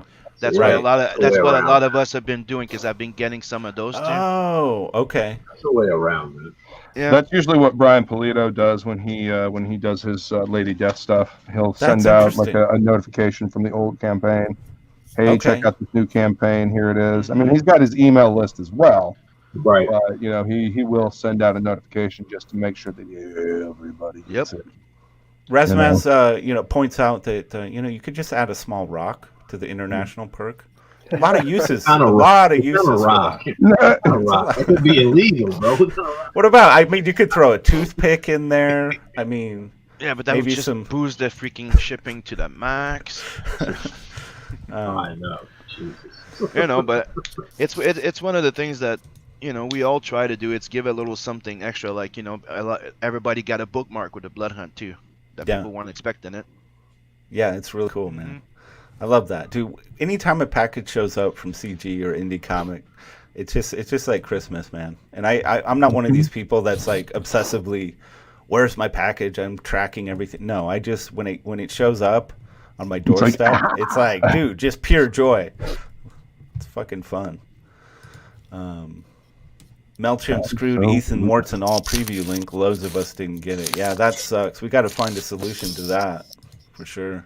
Yeah, MailChimp needs some solid competition. Just needs some competition. It's slacking. Yeah. Right. All right, what's this signature series variant? Right, so we had a variant cover designed by Andy Kuhn. Speaking of Ninja Turtles, he took over Ninja Turtles after Eastman Larry. He did this one for us. Yeah, so dude, it's I love this vibe. The figure in the back, and what's this character? That'll be the bad guy for us. Yeah, I don't want to. Obviously, I don't give anything away that you don't want to. Yeah, he's the bad guy. You know? Yeah, he's the super bad. Okay, yeah. Gotcha. Yeah, so this is that variant cover for this signature series variant. Yeah, which you'll that get will also. Correct. You'll get the bookmark, and it'll all be signed. That'll bookmark, and it'll all be signed up. Very nice. Double Trouble. I'm guessing you can order up 2 copies for yourself. Correct. You get the standard. Now that is you get the standard, and you get the exclusive. Okay. We added an add-on. Sim helped out with this too. Which I didn't think about this. And Sim was like, and it was like, well, we're gonna order this, and Sam's like, "Well, I want the charcoal cover." And I was like, "Well, shit, I didn't have a perk on here for someone to buy 2 charcoal covers." And so I said, "Well, damn." So if you go to Signature Series and you buy it, the regular one, there's an add-on to add another charcoal cover. So you can add another charcoal. Okay, cool, nice. You can order 2 charcoal covers if you want. Yeah, you know, so that is something, you know, I'm starting to think about that when I make, because of the shit, you know, we're going to pay the shipping anyway. A lot of times it makes sense to get the 2 copies. Yep. You got one, maybe you're just someone who likes to keep one in pristine, untouched condition, or you just like having that one that you can give out to somebody, you know. It's have a loaner, or you can sell it on eBay. I mean, exactly. You know, it's like right now, some people are having trouble backing certain projects because the card or there's something that happens, right? Right. So that's one of the things that me and Chris are doing, is he's grabbing sometimes like a campaign with an extra copy for me. Yeah. And when he's having a problem, like right now, I picked up a copy of the Only Death Can Save Us because he can't. Correct. Gotcha. Yeah. This is cool, Thunderbuns. I'm glad you're trying something out, trying to find an alternative to MailChimp. Yeah, let us know how that goes, man. All right, let's continue here. Double Trouble Part 2. Right. So this is if you want a charcoal and you want the Andy Coon Gotcha. Who's responsible? I don't know. Yeah, is that somebody's like ringtone or? Off with their head! Sim, goddamn. Oh, fuck you. Oh man. Oh shit. All right, so we got the triple play here. You can get all 3, I see. Yeah, you get all 3 of them. Nice. All right, creator control. What is this about? One. This is the one that I was waiting, because I'm pretty sure you're going to probably want this, right? I say this was just for you. Wanting it is one thing. Being able to do it, that's a whole different story, man. Oh man, we threw this. I threw this in here, and I was like, I said this would be cool, man. And it was like, so for 2000, I mean, you get all the swag that you get a bunch of stuff that comes with that. But then it's like, what happens is when conventions were still going on, right? New Orleans has Wizard World every year, so we were basically going to invite people down and say, okay, come on down. You get to come to the convention with me. You can sit behind the table with me, you know. Yeah. And kind of experience what it's like to be on this side of the table of a convention, kind of, from the Carney point of view, yeah. And then afterwards, we were going to go down to Bourbon Street, down to Gene Lafitte's blacksmith shop. Gene Lafitte, this was his one of his little stash spots.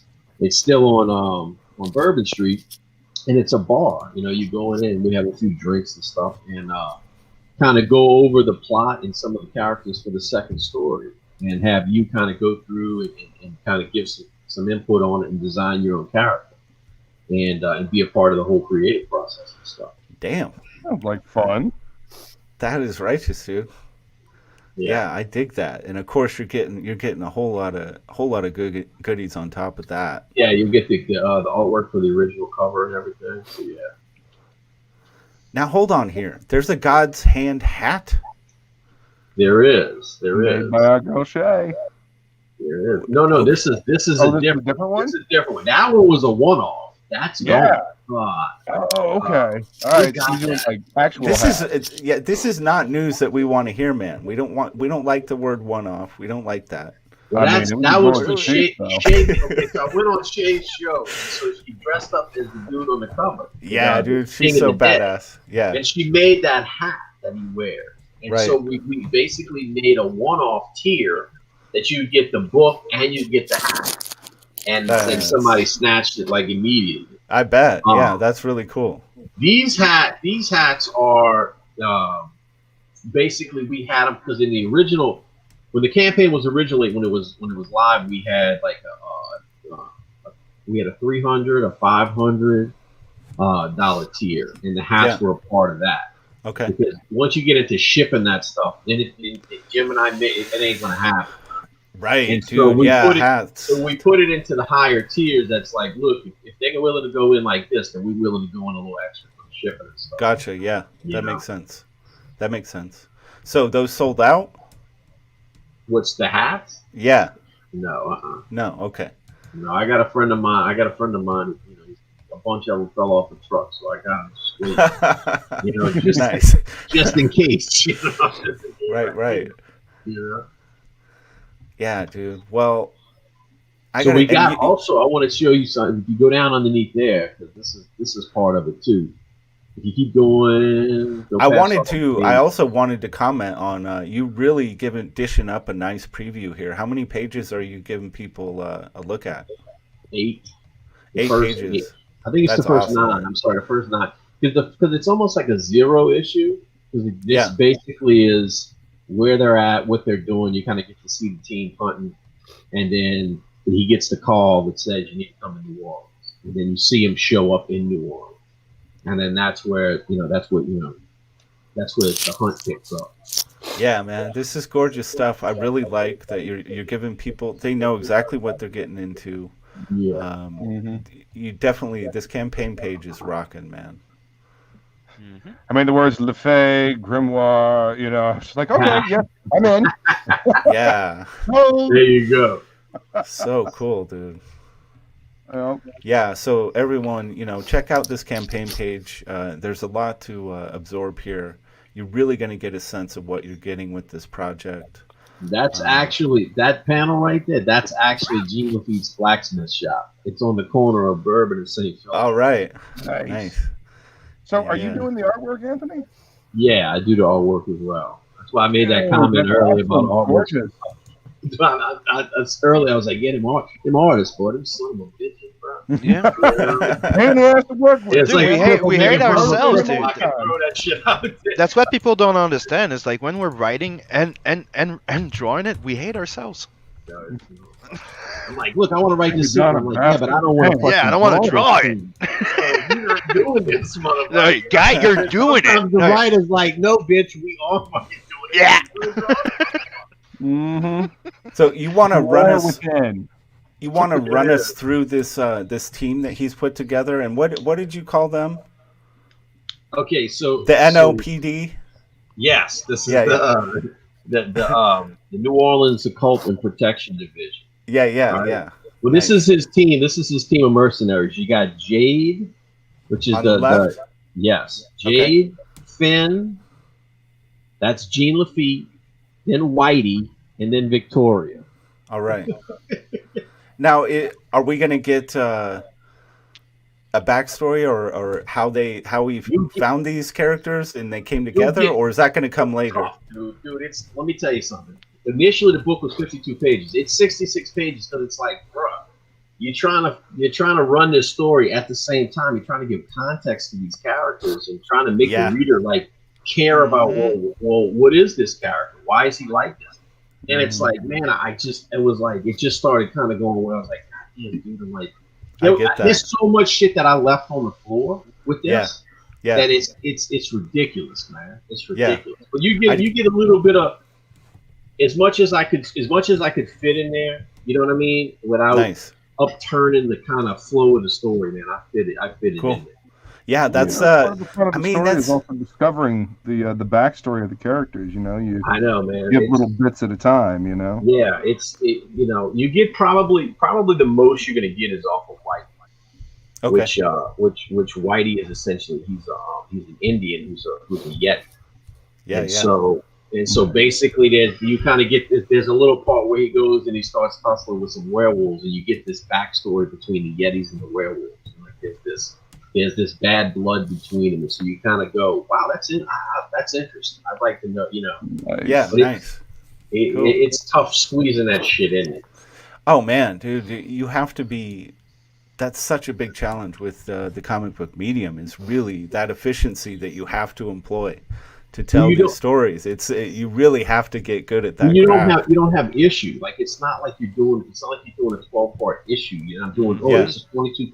It's like, no, I have to sell this complete package that at the end of it, you want somewhat of a cliffhanger, but you want some type of you want some closure to say, oh wow, this is a cool ride, and there's more to be found. You know what I mean? You don't want to just leave it on this thing where it's like, yes, and part 2 will be out in 6 months. Right. Yeah, right. those pages, man. You start as a writer, I can attest to that. All of a sudden, you're like, nah, man, I got plenty of time. And then you start writing, and you're like, holy, shit, these pages are going quick. I don't have room to do all this shit. Yeah, you just gotta get, yeah. All right. So there was something you wanted to show us. Okay, so this print right here.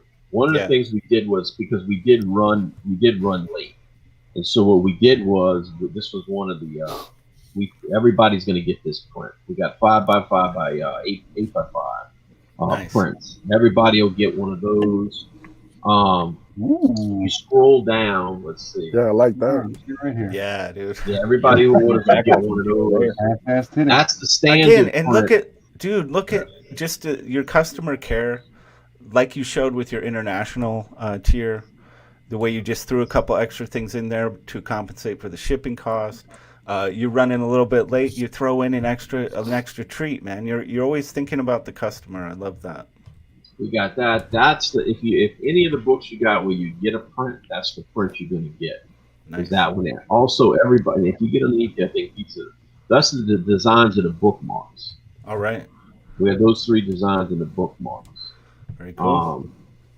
This is what everybody's going to get as well. This is what we opened up. These are the trading cards. Everybody will get these 2 trading cards here. Nice. Well, what if you don't like trading cards? Well, I guess you could sell it.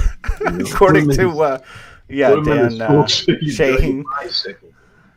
But I just like the comics. Well, yeah. There's the that's everybody's going to get that print. That's the Andy Kuhn print. Oh, that's awesome. Everybody will get that one.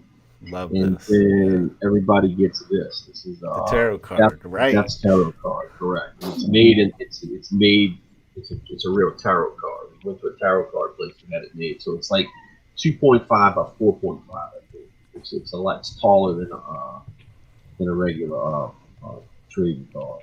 That's beautiful, man. I love it.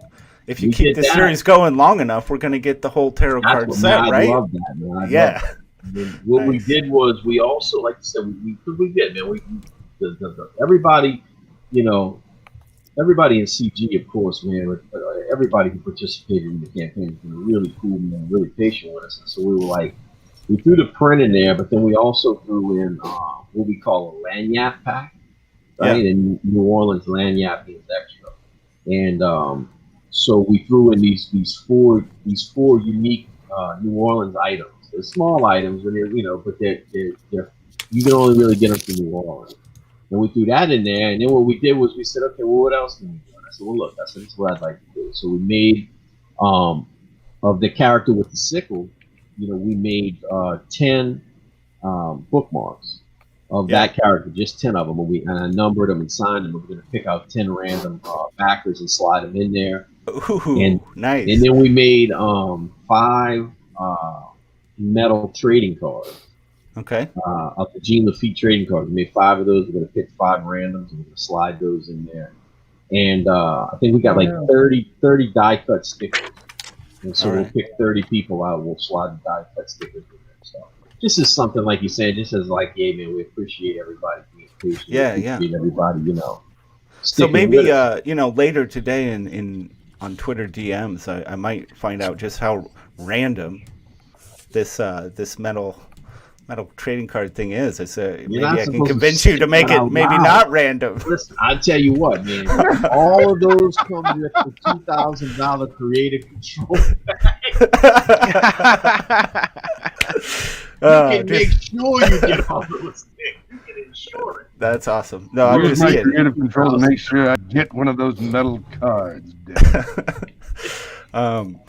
No, this is all the little things, the little extras you're doing with this campaign. Really, really fun, really cool. Again, it's that focus on customers, on fans, taking care of them, making sure everybody's happy. Dude, you're doing it right for sure. That's what CG is, man. That's what it's about. That's right. You know what I mean? The things that where we're being neglected and where we think that things need to be changed, we become the change that we want to see. That's damn right. That's all we do. Well put, man.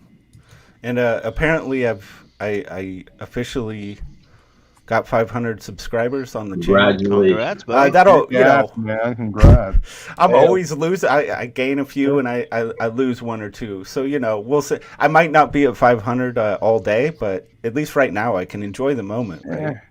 You know what? Maybe you could pick one of the viewers and give away a sketch card. Yeah. How about, well, let's do that. Let's do that next week. Let's do something like that, man. Mm-hmm. Yeah, that'd be really That's cool. good. When I'm certain that I will actually, because I could refresh right now and have $4.99 again. You never know.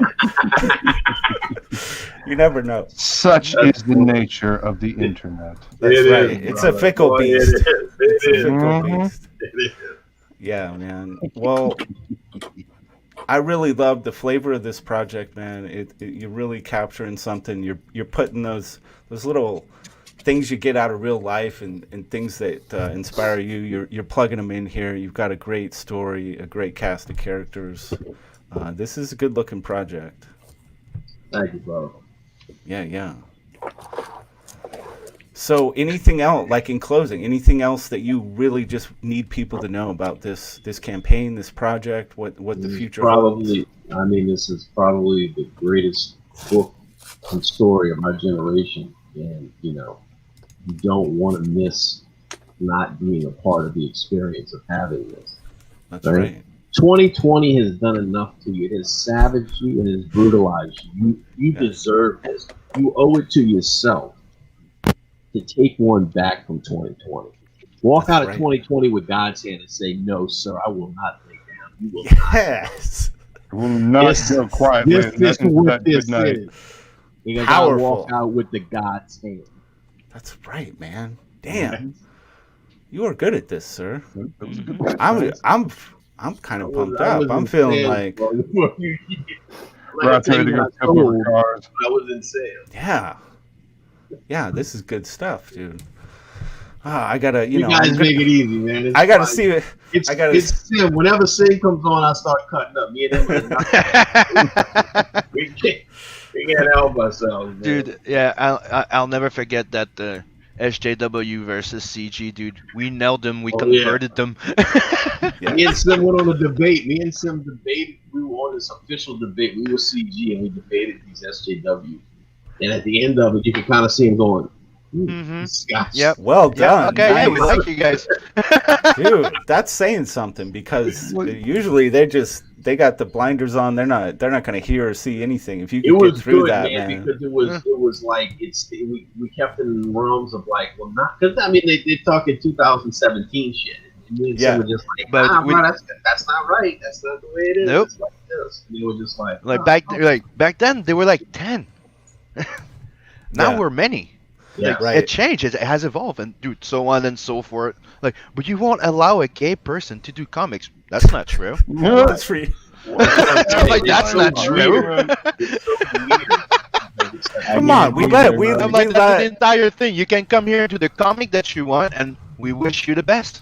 We let EVS make his comic, and I was about to gay say as we fuck. let EVS and Cecil make their comics. Like, what the hell? I mean, War Campaign was a part of ComicsGate for a long time. They're still kind of That's right. Mm-hmm. Yeah, and they're all internet games. That's correct. What a silly argument by people that don't actually do any research. No, right? Yeah. It's terrible. Yeah, man, it's so laughable. But good job on that, guys. Can I check that out somewhere? Is that something I can still see? Oh, yeah. Where I think is that, Sim? What channel was it on? Would that be on IndieVolt? Or what? No, it was Indie not Vault? on. Maybe IndieVolt has it on his channel, but it was on that other guy, Ender something, on Facebook. Let me see if I can get. I'll shoot you the link. Right? Yeah, I'll that'd talk be to awesome. Marion I'd and like see if Marion's got it. I'll shoot I'd like to see Speaking that. of Witch Rot, I linked the Lord Finatra screenshotted that guy yesterday that EVS was we were talking about. Oh, okay. That Dan guy, apparently he went insane and started saying he blocked everybody at CG and some. Just look at it. Dude, okay, I'll check it out. It's nothing new. He started the goddamn show saying, I've lost friends already.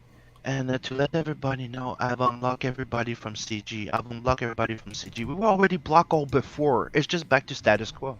Yeah, right. Exactly. Yeah, that See, guy, your man, boy, he yeah, went so far off the rails on that last He's show. got It some was serious unreal. cognitive dissonance, man. Dude, Boy, I was fucking That's live. exactly Your it. boy's locked Cognitive in shit, where it's dissonance, I like, was bud, fucking live in the chat, me, dude. It was one of the chat that I was the more like active in. Yeah, yeah. And what's going on YouTube? I don't know what I need to do or what other people need to do, but YouTube doesn't seem to like posting the live chat with the videos anymore. Like it used to just do it automatically. I don't know what I need to do to go change that so it posts the chat. Are you serious? Like live streams don't have the chat? A lot of Like, it, dude. replay Go and mode? look at a lot of the videos, live streams, like in the past 3 weeks to a month, and it's like they changed Really? something. Now I don't know if I've got to go in and dig through and figure out how to get that reinstated or what's going on, but I've noticed it. Any of my recent live streams, so I'll have to go check. Yeah, because, dude, when you're talking about live streams, the chat it's such an integral part of what makes it work and what makes it live and breathe. Like, not having it is bullshit. Well, dude, that makes me want to use OBS to like have the chat scroll through the video. Yeah, so, yeah. You know, we can constantly see it. But the problem is you can't share, you know, the screen like you're doing right now. You know. Exactly. Yeah, OBS has its limitations, but it well, does I mean, have if you can have strengths more as well. integration with it, Right. like Streamlabs, apparently you can, you know, do everything with With OBS OBS, and Streamlabs. With OBS, you can share your screen like that.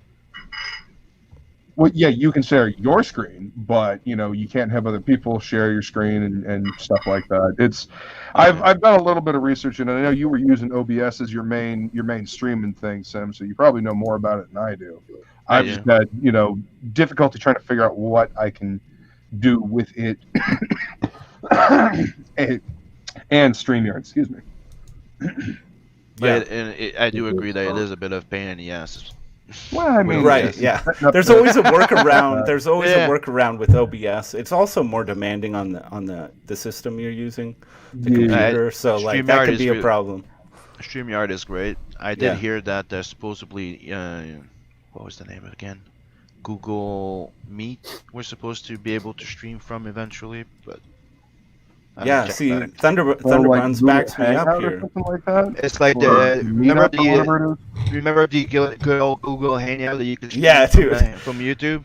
Yeah, StreamYard kicked its ass. Google has something called Google Meet now. It's like their own Zoom, their own right. So we're supposed to be able to stream from there, or maybe soon, or something like that. I've heard. So I haven't checked back into it. We'll see. And it's free. So, Anthony. I'm sure there will be a paid version of it. That's how, you know, either that or you're going to have to deal with ad upon ad upon ad, because if you are not paying for something, then you are the problem. Right. Anthony, are you scheduled for any more appearances on other channels coming up soon? Anything like that? See, I think I'm going on Literature Devil in the morning. Ooh, hell yeah! Badass, dude. We're gonna be talking. We're gonna be talking about that interview, that debate between EBS and Dan. Good. So that should be. All right, dude. I'll be hanging. What? That should be a lot of fun, man. Now he goes off hella early, right? What time does he go? Well, I'm like 8:30, 9 o'clock. Yeah, I'm central, so he's 7:30 for me. I got to get up even that much early. Oh yeah, morning nonsense, man. You got to get up early to get the best nonsense. Yeah, I did catch some of it today. They were going off on I think the new Star Wars characters, whatever.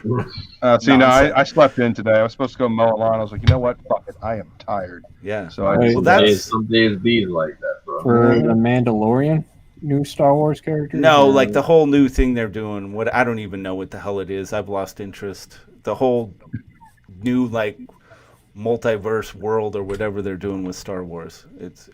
Oh, you mean the desperate and hackneyed attempt they're trying to use to reclaim something resembling a good Star Wars story? Right. It's bad, but yeah, dude. Sorry, we fucked up. Please come back.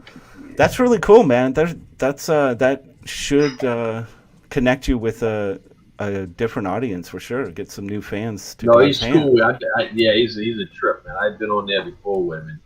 All right, nice. He said when it kicks off, then I got. I look forward to this thing you run. What you running on the 25th?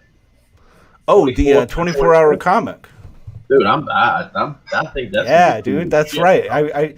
you have a I slot got on the that, midnight man. slot. I got the midnight Yeah. slot on that. You got the midnight slot. Gargoyle too has jumped in on that. Yeah, Seth, right on that after too, you, huh? actually. Gargoyle's going I'm right there for after you. you, man.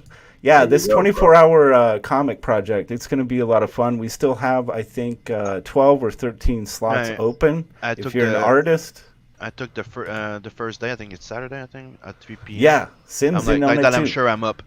Like that. Yeah. I'm sure I'm up. Right. Yeah, man, I can't wait to see what artists do with it. I'm just basically letting artists loose. It's going to be so organic and like it could go anywhere, literally. So it's going to be fun, man. I think so, man. It's gonna Yeah. be great. Anything else you want to shout out, Anthony? Nah, man, you guys have been truly fucking gracious to have me on. And so I mean, you know, I've been treated like family since I came into CG, and I've met great people, man. yeah. You know what I mean? And everybody that's going stream, but it's straight up the good people, man. They really You know are. what I've noticed about this whole indie comics scene that we are building here is that, and I was talking with Vinny about this last night and Fraga, and there's a passion for these projects. Like this story means something to you, Anthony. You know, Rod, your stories mean something to you. Everybody else, Sim, your stories mean something to you. Hell yeah. You know, Gargoyle, if you do you write? I mean, this stuff means something to us. We're all passionate about this. This is what we care about, and it shows through in the work that we produce. Like if you love something, if you're enjoying it, it's going to shine through in what you make. Absolutely. There's no doubt on that. I think that what really separates in my experience, what separates CG from everything else, from mainstream, from if you look at the regular indie market, you know, it's like what really separates CG is fellowship. I'm gonna tell you right now, you could go anywhere else in any of the. I mean, there's no fellowship like there is in CG, where people who are down for one another, who are like, yeah, hey man, look, let's I want to see you succeed as much as I want to succeed. Let's all succeed together. And there's a real family feel to that. You know, there's actual competition and there's cutthroat competition, right? No, that's what I'm saying. Everything else is very cutthroat. It's like and there's this thing in CG where it's like, yo man, it doesn't have to be that way. Like we can all do well. We can all do good. Yeah, that's and right. I think that's the real lesson. We root for each other to do better all the time. Yeah, that's the real lesson. We don't compare our success. We just keep rooting the other ones for like, let's go. Yeah, that's what I think. There's CG's real lesson. And it's teaching it of everything else that it's altered. Like it's altered that schematic that it's like, look, man, this whole bullshit of cutting each other's throats and all this bullshit, like that's not necessary. Yeah, it's not necessary for people to do well and to grow and to succeed. You Quite can the opposite. come together as a tribe, right? As a real tribe, and say, look, you want to be a part of the tribe? Then look, here's the deal: treat your customers right, man. You know what I mean? Make a good product. Love what you do. Right? Yeah. Follow these tenets, dude. Boom, you're part of the tribe. It's just like America. It's like, look, you want to be an American? Come on over here, dude. Believe in freedom, believe in all it, and you're part of the family. It's that same exactly. You know, and it doesn't 2020 all American, motherfucker. And it doesn't require like people being in some kind of utopian, selfless state of mind. What we understand doing this as well, we understand that when this guy over here succeeds and this guy over here succeeds, we're building something. We're building something that all of it. It's a foundation for all of us to enjoy. We understand that, so it's not like it's selfless. We get when we help the guy next to us win, they're going to help us win down the road. We feed into each other.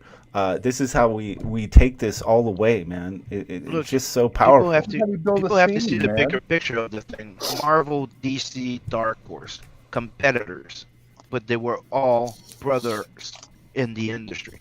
So they were all fighting for the fight of the industry.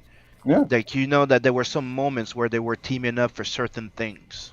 Yeah. You know that even the editors of Marvel and DC admitted that they were having sometimes like meetups, little grab a coffee to do a little update of what they were gonna do, and stuff like that. It is one big industry. I mean, we may be competing in it, but we're building a new industry of comics, and we're competing against everybody else. Steel sharpens steel. Yeah, like the better somebody else does, We should not take that as, oh, well, poor me, I can't do as well. No, we should take that as motivation to, shit, I need to step my game up. Exactly. I need to work hard so I can be there. If everybody gets a fucking participation trophy, then what's the incentive to do better? What's the incentive to work harder? Like, and that's how the real world works. I'll tell you straight up. I'll tell you straight up. You 100% on that. I'll take CG to me goes even a step further than that. And if we all want to be honest, we'll be straight up honest. CG goes a step further than that. CG says, look, you come in here, we're going to make sure that as long as you promote your stuff, do your stuff, we're going to make sure you have an audience, and we're going to make sure you put it's fun. Now, after that, you better have a good product. Otherwise, if you sink or swim from this point out, that's on you, man. But CG will give you the platform to promote, pimp your wares, and put you out there in touch with people who want to see people succeed. But if at that point, like you said, if you're not going to come with it, if you don't have the product, you don't have it, bro.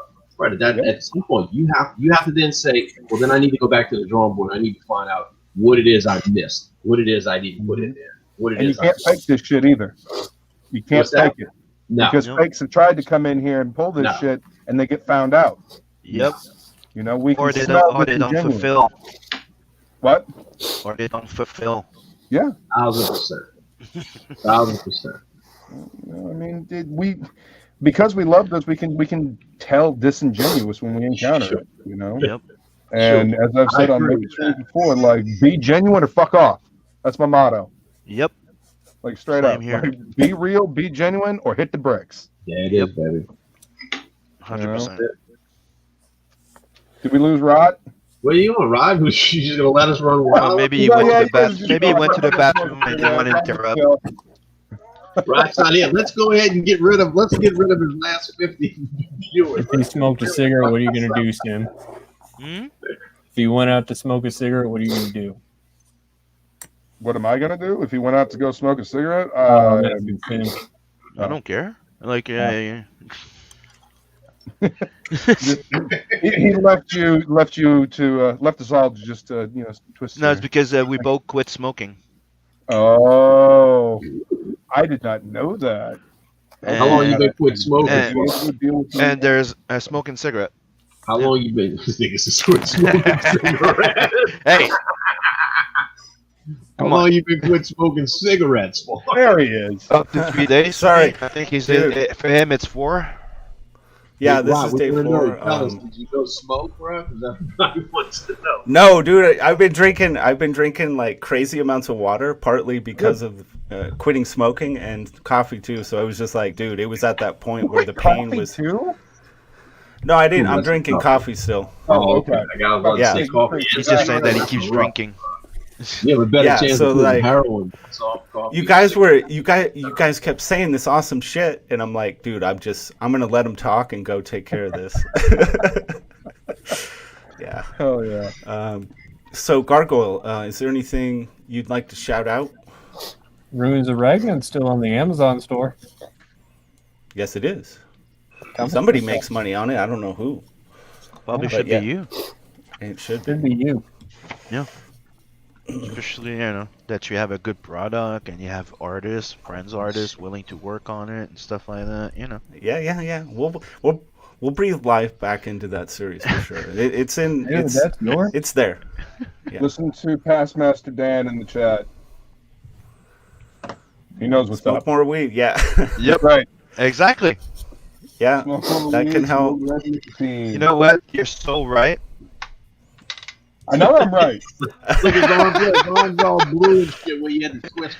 God damn it. I know damn well I'm right. You're right. You're right. You're right. It's like, when you're right, you're right. Okay? Yeah. It was I really enjoyed this show. People had a lot of great things to say. Thank you, Bandito, for being here. Sim. Yes. Of course, you got Tales from the Natverse. That campaign is funding now. I got a link in the description below. Yeah, almost at 5K. Yes, you are. Nice, dude. Oh, yeah, dude. We're getting close to unlocking the first set of stickers from 6 a.m., which is we're unlocking the boys. When we reach the 5,000, we're unlocking the girls. So that's 6 stickers that will be coming your way with your comic, right? Plus that trading card that I decided to give to everybody, right? and there's going to be a few random backers that's going to get a sketch card with their books, because I always do that. I'm just not going to do everybody gets it, because I almost went nuts. My wrist ran into like block. Remember, I was like a week without drawing because of that shit. I am not doing that again, because I was trying to keep up my work plus doing sketch cards. So my wrist went, you know what, guy? Fuck you. You can't hurt the money, man. But you guys know that I like to add a little something extra, when I send my books. So get in on it, because one thing though, it's when I go in demand, it's meaning that we're getting everything ready to go to print, right? Because everything is my part, everything's ready. I'm waiting for colors and lettering. Then the editor puts it out together, and we're printing. So I'm gonna have to close the stretch goals, because we understand that I cannot add like I don't want to delay the shipping because I unlock a swimsuit special. Yeah, I got you. But one thing I want everybody to understand, though, that swimsuit special will be going to Tales from the Adverse number 2, because I want to see Anthony and all my friends do those little pieces, and I'm not giving up. I'm a stubborn motherfucker. Nice. Yeah, and what's the stretch goal? Translation. What do you need to get to hit that for the swimsuit special? That's a 20K. So technically that's how they're laid out, right? 5K the boys, 7.5 we get the girls, right? At 10 I unlock two prints, right? And it's a print that you guys are getting of the team up, and what was the second one? Oh yeah, it's the unlocking of the extra prints for the sexy print. So I'm unlocking 2 extra sexy prints. Then when we reach the 15K, that's the Bisley and the Joe Ball prints, and the old comic book size. Because I've noticed that between having posters, right, that are folded, or the 11x17 and trading cards, people really reacted well to having a type of like print on cardstock, the size of the comic that they can put with their comic in their box or something. Right? Yeah, I prefer that for sure myself. Definitely. That's rather what they're than all a folded poster. Yeah, definitely. Right. And when we reach the 20, that's when the swimsuit comes out. And right now, I'm also negotiating for maybe ordering some patches. I'll keep people posted for that. Yeah. And the more I make money, the more I'm gonna commission people to do pieces. And the thing that's funny, it's, let's say Anthony comes in, right? He's gonna do like one of the pieces. Well, he's allowed to put a cameo of one of his characters in it. That's what I think it's funny. Oh, right. Beautiful. Like they go on a special planet, right? They meet up there for some reason. I don't know. There you go. And I really like the idea of doing a swimsuit special for the Nadverse, because it's the fact that it's in a universe that you can even create your own planet just to do that piece. Right. And a certain someone that has shown up, Scotsman TV now, he's involved with Tales from the Natverse, correct? Yes, he's one of the colorists. Like he's coloring. He's technically the colorist for Not the Merc the series, right? So he's one of the colorists for the Tales from the Nadverse, and Michael Beacon from Seven Legions as well. Nice. So it's because at the end, it's like when Not the Merc launches, they split up type of thing. Get it? But from the start, they're splitting the job in the book. So. Yeah. All right, Thunderbuns, thanks for hanging out with us. Always appreciated. Yeah. And I'd like to get you in here sometime, for sure. And I also have Inkspot that's going to be doing a painted version of one of my drawings for the variant cover from Tales I'm really curious. Yeah, I'm really curious about that team up, man. That's going to be beautiful. Dude, he even told me, dude, I'll do a full paint over, like it's oil paint. I'm like, dude, you just made me jizz. Exactly. Death Metal Hero, what you got going, man? You want to shout out some stuff? Shit, man. It's just been a whirlwind. I've been doing the Fragatober. That's what all these drawings that I've been posting on Twitter have been. The one I'm currently working on is Adventure. I haven't finished it yet, but I don't know if you guys saw Venomized Vixen from last night. Yeah. I saw that one on Twitter. It was very cool. Yeah. Ooh. Thank you, sir. I appreciate that. But yeah, these have been fun. So I've been doing this. I have some sketch cover commissions. Don't worry, Captain Fuckhead. I haven't forgotten about you, homie. Yeah, still doing the sing along of Doom. I haven't done one in a while, but make sure you subscribe, hit the bell for notifications because I will be doing them soon. Very nice, cool, man, and thanks for popping on. Always appreciate that, dude. It's fun. Scotsman was saying, where have I been? Normally during this time of day, I'm either working at the cat clinic or I'm mowing a fucking lawn. Yeah, yeah. I'm like, but yeah, out mowing a lawn, and I can't really hear YouTube all that well through my headphones. So I just listen to music. Is that why we haven't heard your lawnmower yet on your side, Rod? That's usually him. Right. We didn't know you guys were neighbors. That's Mondays. It's always Monday. Ace. You keep popping in and out, but you're here. You have something you want to shout out for us? Maybe not. No, he's having some issues, I think. So yeah, go check out his campaign. Yeah, studios are going to help. Yeah, sign up for the Ace mailing list. Launching in January. Very cool. Woo! Nice, in January. Okay. You can find the link on Twitter. Yes. And, I'll go share it in there. I need to. You keep popping in on the show, man. I'm gonna have to get you added to the link list in the description, man. Nice. Very cool. Well, I appreciate all of you for being here. I think we had a really great show. God's Hand, man. This is a stunning project. This is a man, Anthony Figaro. You're taking care of customers in all the right ways, man. You're creating beautiful art. It's obviously a story that you're passionate about. And dude, just go pick this thing up. $25 is going to get you a passion project. 80 pages of content, 66 pages of pure story. This thing is absolutely great stuff, man. Thank you to the chat for hanging out with us. And tomorrow we will be playing ComicsGate Pictionary. It's always fun. There's always chaos. I have my drawing tablet. I'm not an artist, but I'm gonna jump in the fray and make a fool of myself. So that's gonna be fun. Anthony, you're more than welcome to join Pictionary if you'd like. Dude, it's freaking fun. Thank you, man. I'm about to check it out, man. I appreciate that. It's fun. I had a good time meeting. I know seeing Sims always from a meeting you, Rod. Death Metal meeting you, man. Finally getting to meet Ace and Argo meeting you, man. It was good, dude. I always enjoy meeting people. Yeah, dude. Always good. The book looks fantastic, man. I can't wait to see more. Thank you, man. Absolutely. All right, everybody. We'll see you tomorrow.